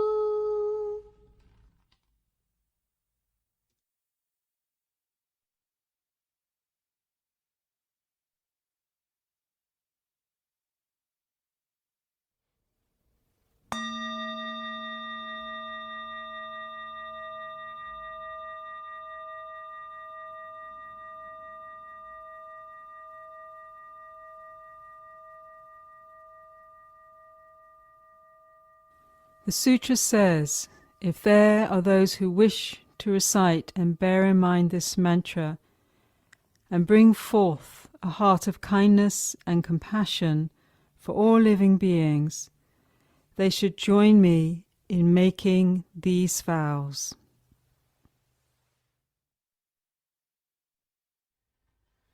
Namo, greatly compassionate Kuan Yin, I vow that I will quickly know all Dharmas.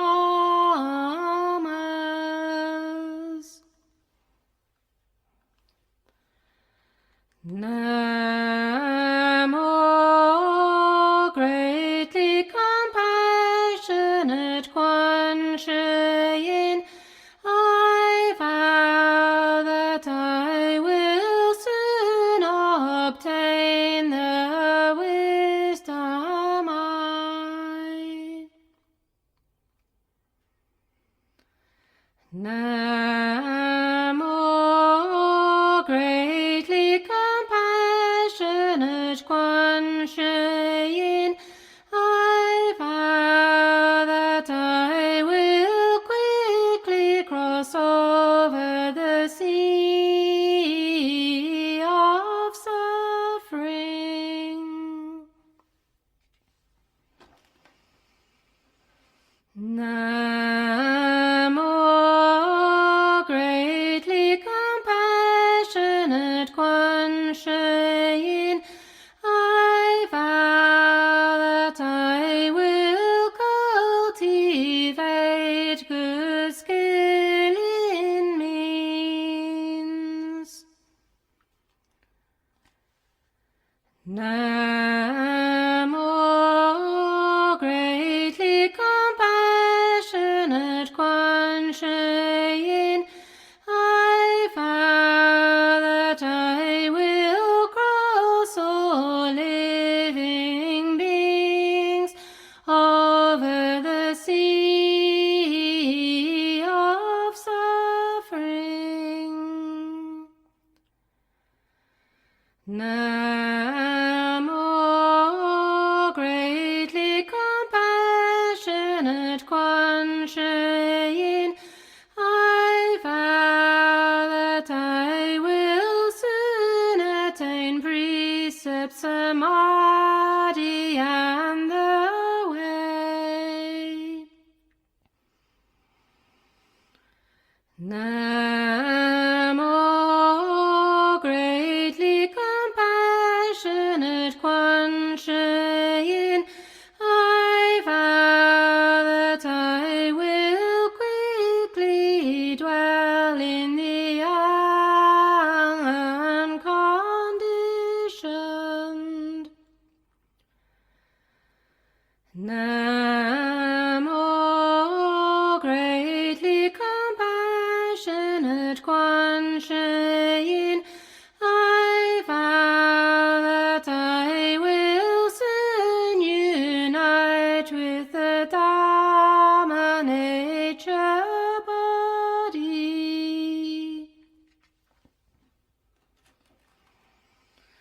Namo, greatly compassionate Kuan Yin, I vow that I will climb Nirvana mountain. Namo, greatly compassionate Kuan Yin, I vow that I will board the Prajna wisdom boat. If I face the hell's intense pain, hatred and despair, they will be transformed and disappear. If I face the hungry ghost, loss, anguish,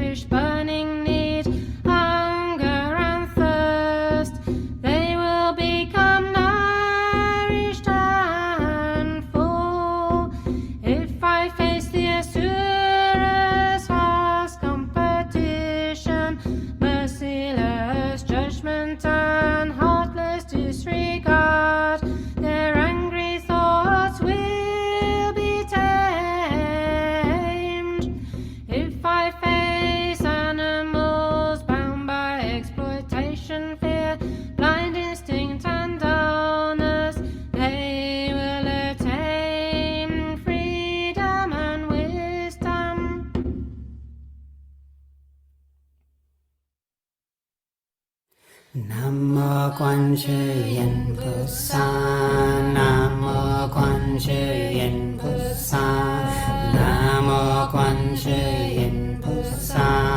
Nam mô Quan Sư Yên Phật Sa. Nam mô Quan Sư Yên Phật Sa. Nam mô Quan Sư Yên Phật Sa. Nam mô Quan Sư Yên Phật Sa. Nam mô Quan Sư Yên Phật Sa. Nam mô Quan Sư Yên Phật Sa. Nam mô Quan Sư Yên Phật Sa. Nam mô Amitabha Buddha. Nam mô Amitabha Buddha. Nam mô Amitabha Buddha. Nam mô Amitabha Buddha. Nam mô Amitabha Buddha. Nam mô Amitabha Buddha. Nam mô Amitabha Buddha. Nam mô Amitabha Buddha. Nam mô Amitabha Buddha. Nam mô Amitabha Buddha. Nam mô Amitabha Buddha.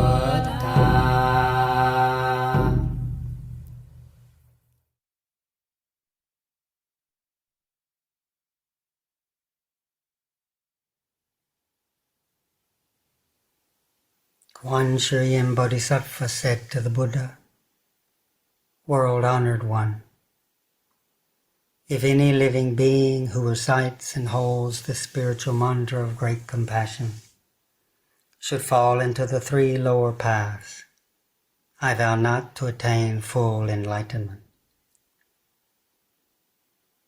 If any living being that recites and holds this spiritual mantra of great compassion should not be reborn in any Buddha land, I vow not to attain full enlightenment. If any living being that recites and holds the spiritual mantra of great compassion should not attain immeasurable samadhis and eloquence, I vow not to attain full enlightenment. If any living being who recites and holds the spiritual mantra of great compassion should not obtain whatever they seek in this present life, then it cannot be the Dharani of the great compassion mind. Having spoken these words before the assembly, Kuan Yin Bodhisattva put her palms together, stood upright, and brought forth a thought of great compassion for all beings.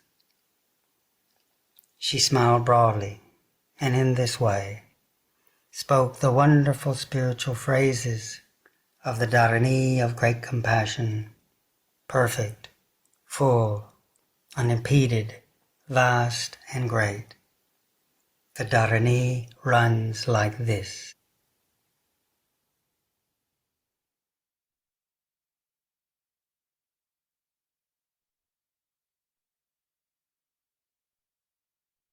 Namo Ladanandola Ye Namo Ali Bolu Jedi Shambhala Ye Bodhisattva Mohasattva Ye Mohajalu Nichaya Nansabanlava Sodano Dashi Namo Sijili Doi Mangali Balu Jedi Shafalalando Banamo Nola Sili Moam Bando Samye Sambata Shupanga Shriyan Sapasado Namo Basa Namo Paje Mopatado Dajutanana Palu Silu Jari Jaladi Ipsi Mohapade Sada Samba Samba Mola Mola Mosi Mosi Lito Yan Julu Julu Dulu Dulu Fashiyere Moha Fashiyere Dala Dala Dili Nisha Fall Jela Momo Vama Lama Dili Ipsi Shana Fola Jere Fasha Fasham Bola Jere Hulu Hulu Mala Hulu Hulu Sili Sola Sola Sili Sili Sulu Sili Bhakti and Bodhi and Buddha Buddha and Dili and Dola Ginger Dili Shining No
ba nam mô no la chân chư si li mô an ban đô sam ye sam pa cha cha chúc băng hoa sư pa sa đô nam mô pa sa đô nam mô pa đề ma phật ta đô đa chư trần na la pa lu si lu cha đề cha la đề si mô ha pa di sa đô sa pa sa pa mô la mô si li to yin chư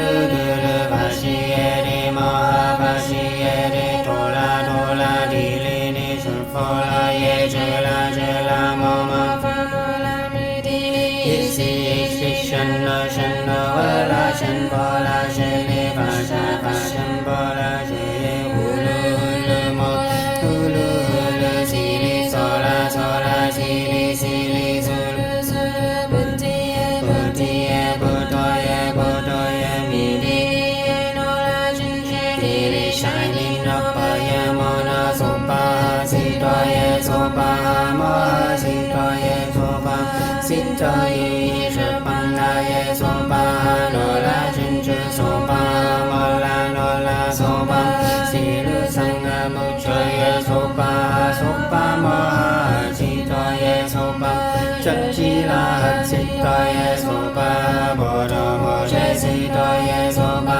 no la jin chu pan che la ye so pa mo pa li shan che la ye so pa nam mo la da nam do la ye nam mo li bo lu che de shang pa la ye so pa nan si gan do man pa to ye so pa nam mo la da nam do la ye nam mo li ye bo lu che de shang pa la ye putti sa to pa ya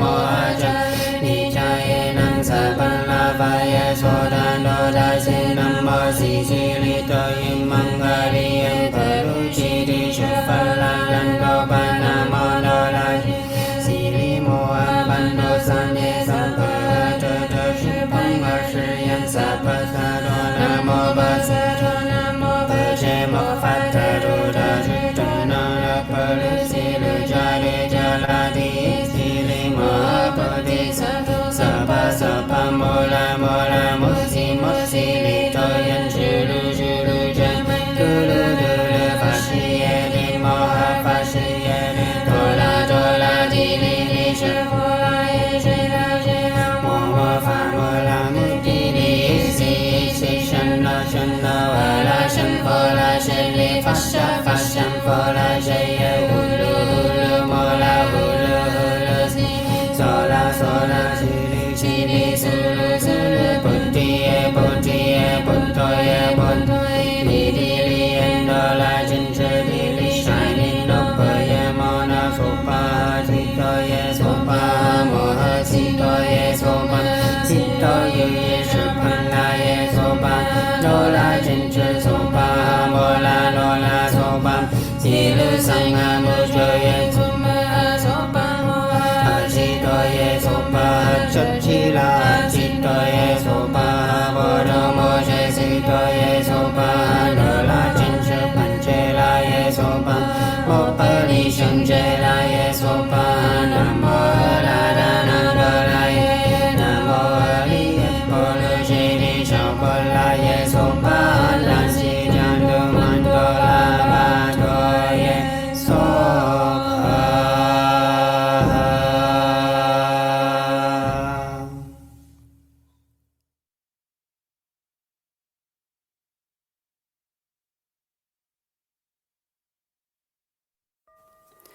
Nam mô Kuan Yin Compassion Ceremony. Nam mô Kuan Yin Compassion. Nam mô Kuan Yin Compassion.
I and all living beings from beginningless time have been constantly obstructed by ignorance of the 3 karmic actions and the 6 sense faculties, not knowing the essentials of escape, merely complying with birth and death, and not knowing the wonderful Dharma.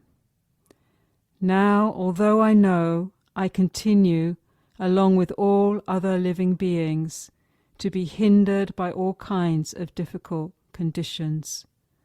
Now, before Kuan Yin and the Buddhas of the 10 directions, for the sake of living beings everywhere, I acknowledge harm I have done, and I return my life, making a clear intention to transform my unskillful tendencies, praying there will be protection and that offenses are dissolved.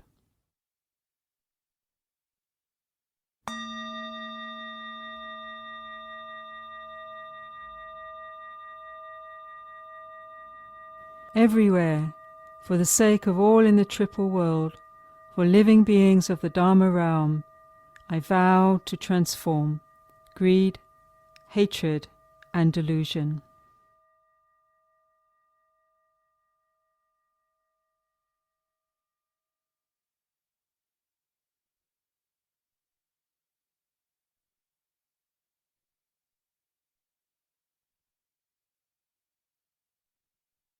Along with living beings, from beginningless time, because of attachments and deluded views based on a distorted selfishness, I have committed countless unwholesome deeds. Therefore, on this day, I have come to trust deeply in cause and effect. I give birth to a healthy sense of remorse for harm done to self and others, and resolve to make amends by seeking the Buddha wisdom. Knowing that all dharmas are empty and still, for the sake of all living beings, I abandon the unwholesome tendencies and cultivate the good. I pray that Kuan Yin Bodhisattva will compassionately gather in this offering and receive it.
With the utmost sincerity of mind, I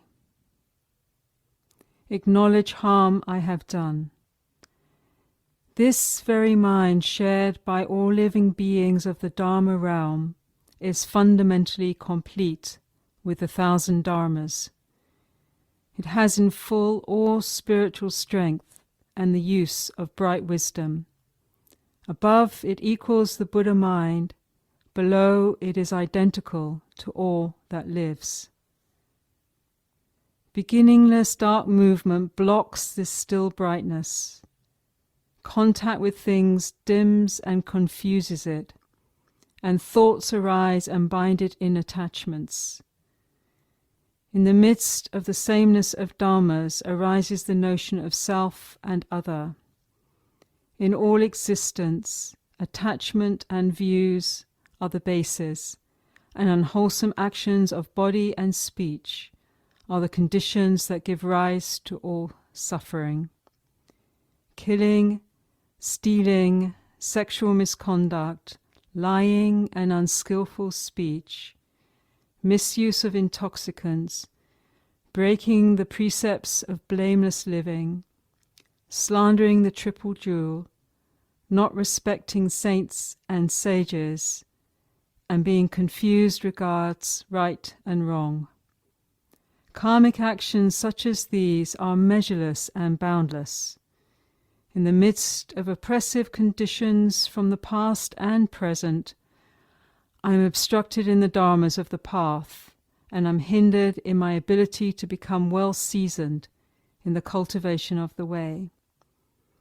Now, having met the perfect spiritual mantra of great compassion and the guidelines of blameless living according to the Bodhisattva path, I am able to quickly dissolve transgressions like these.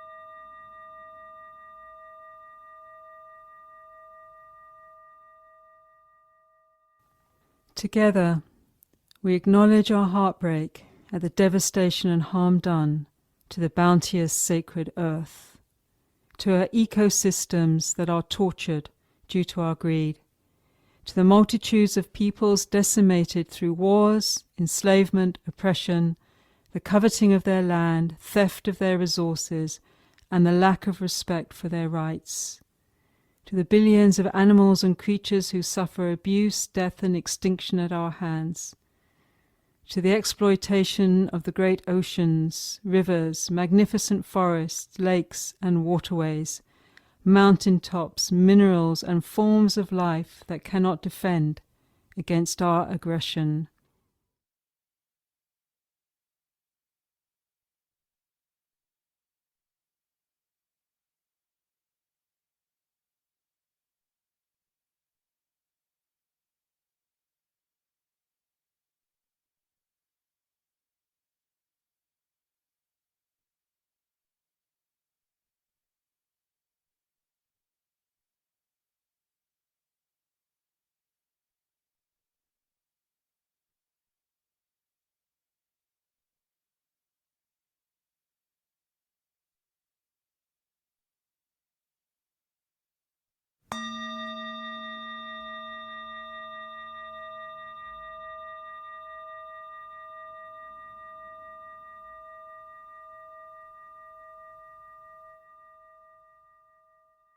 Therefore, on this day with utter sincerity, I recite and hold this mantra and return to Kuan Yin Bodhisattva and to all the great masters of the 10 directions. I bring forth the Bodhi mind and resolve to cultivate the practice of true words. I vow to extend awareness, care, and love to this great earth and to all who live upon her. Together with all living beings, we confess all wrongdoings, seeking freedom from all obstruction.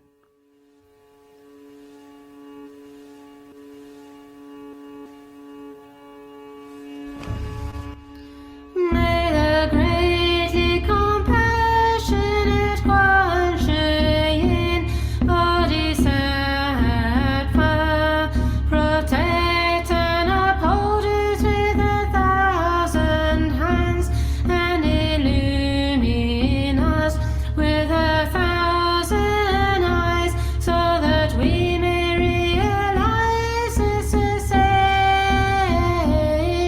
of suffering.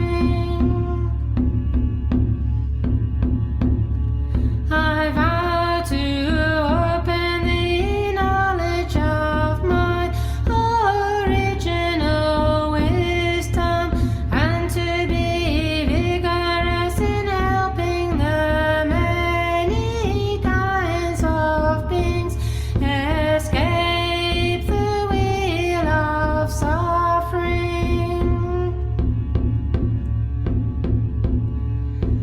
Now that acknowledgement of harm done and the vows of repentance and aspiration are made, I return my life to the triple jewel, the timeless refuge that leads all beings to the radiant heart that is our true home.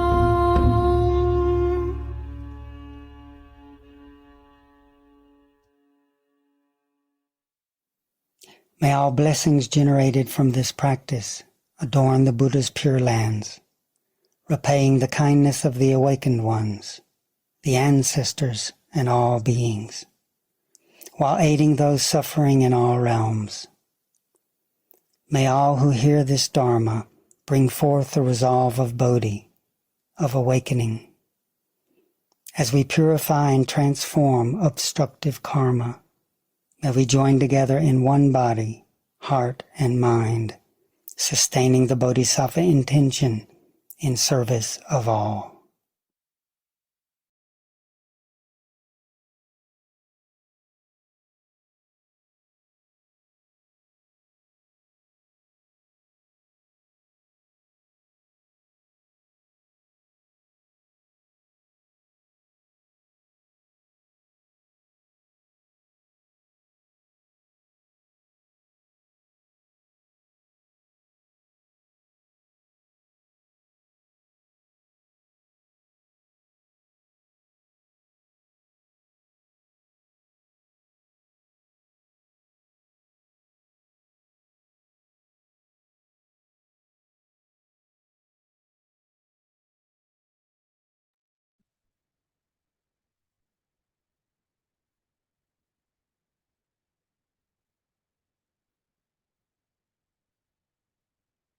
We're dedicating the blessings from this practice.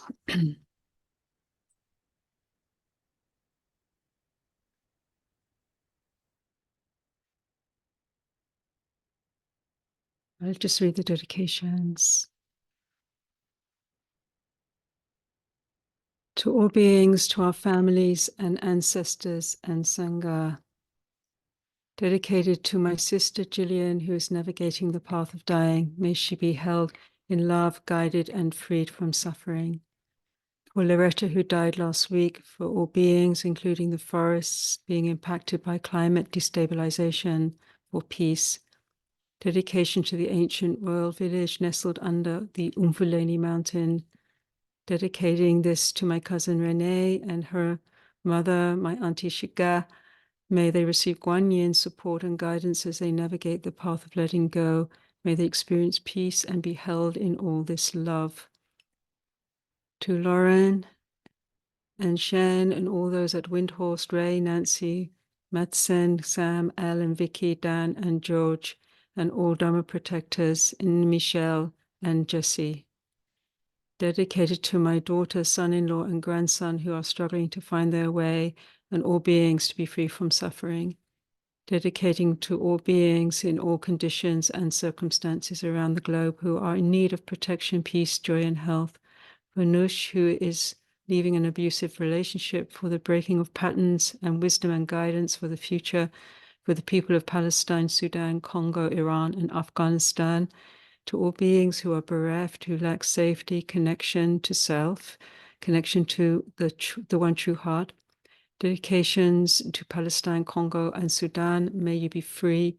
For trans and queer people everywhere to be safe and have a loving community. For all victims of war and all refugees, for all the hungry people, for the animals, birds, and fish, Durton and Pierre and Angus. To my brother-in-law, Scott, who is recovering from major surgery for tongue cancer, and my sister Barbara as she supports him, and to my daughter Sarah as she begins her new career as a lawyer. May she be happy and of benefit to many beings. For Jane, my beloved 102-year-old mother-in-law, as she nears death, and for my dear friend Rocky, currently undergoing treatment for lymphoma, and for all who long for freedom, deep gratitude to all persecuted by ignorance, greed, hatred, and evil. May your spirit shine highest and brightest through all the Dharma realms. For Grandmother Earth, whose bounteous offerings have given us purpose and life, may we heal with you and recognize our destructive nature to usher a new world. For Gaza, for which there are no words, may you feel peace and the love of the world. Dedicated to my grandfather, Binish Takht, on his 113th birthday today. My mother, Aviva Takht Sandla, who passed away 2 years ago. To my beloved companion husband, and teacher Gregory Wonderwheel, Water Dragon Sensei. To my children and stepchildren who are struggling from harms done by me. Dedicating this merit to my sad, wobbly part. To Karen, Beetle, and Pat, and all the dear people who love the earth and are able to act skillfully and find joy and able to listen to the Dharma guidance, to those who honor the wise ones, Dharma realm, and the indigenous wise ones, to all suffering in wars and oppression, to all beings everywhere, in all space, in all time, through all realms. May we dedicate the blessings of this practice, the blessings of our life, and the blessings of all prayers, uplifting the frequency of the planet, of Mother Earth, Mother Nature, Grandmother Earth at this time.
Thank you so much, dear friends. Thank you for joining us for this beautiful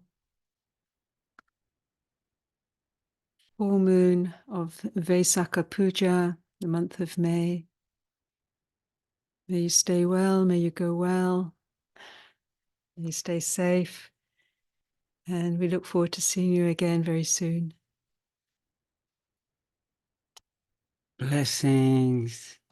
Sending a big hug. Much love, A lot of gratitude much for gratitude you all. for you all. Thank you so much. Bye.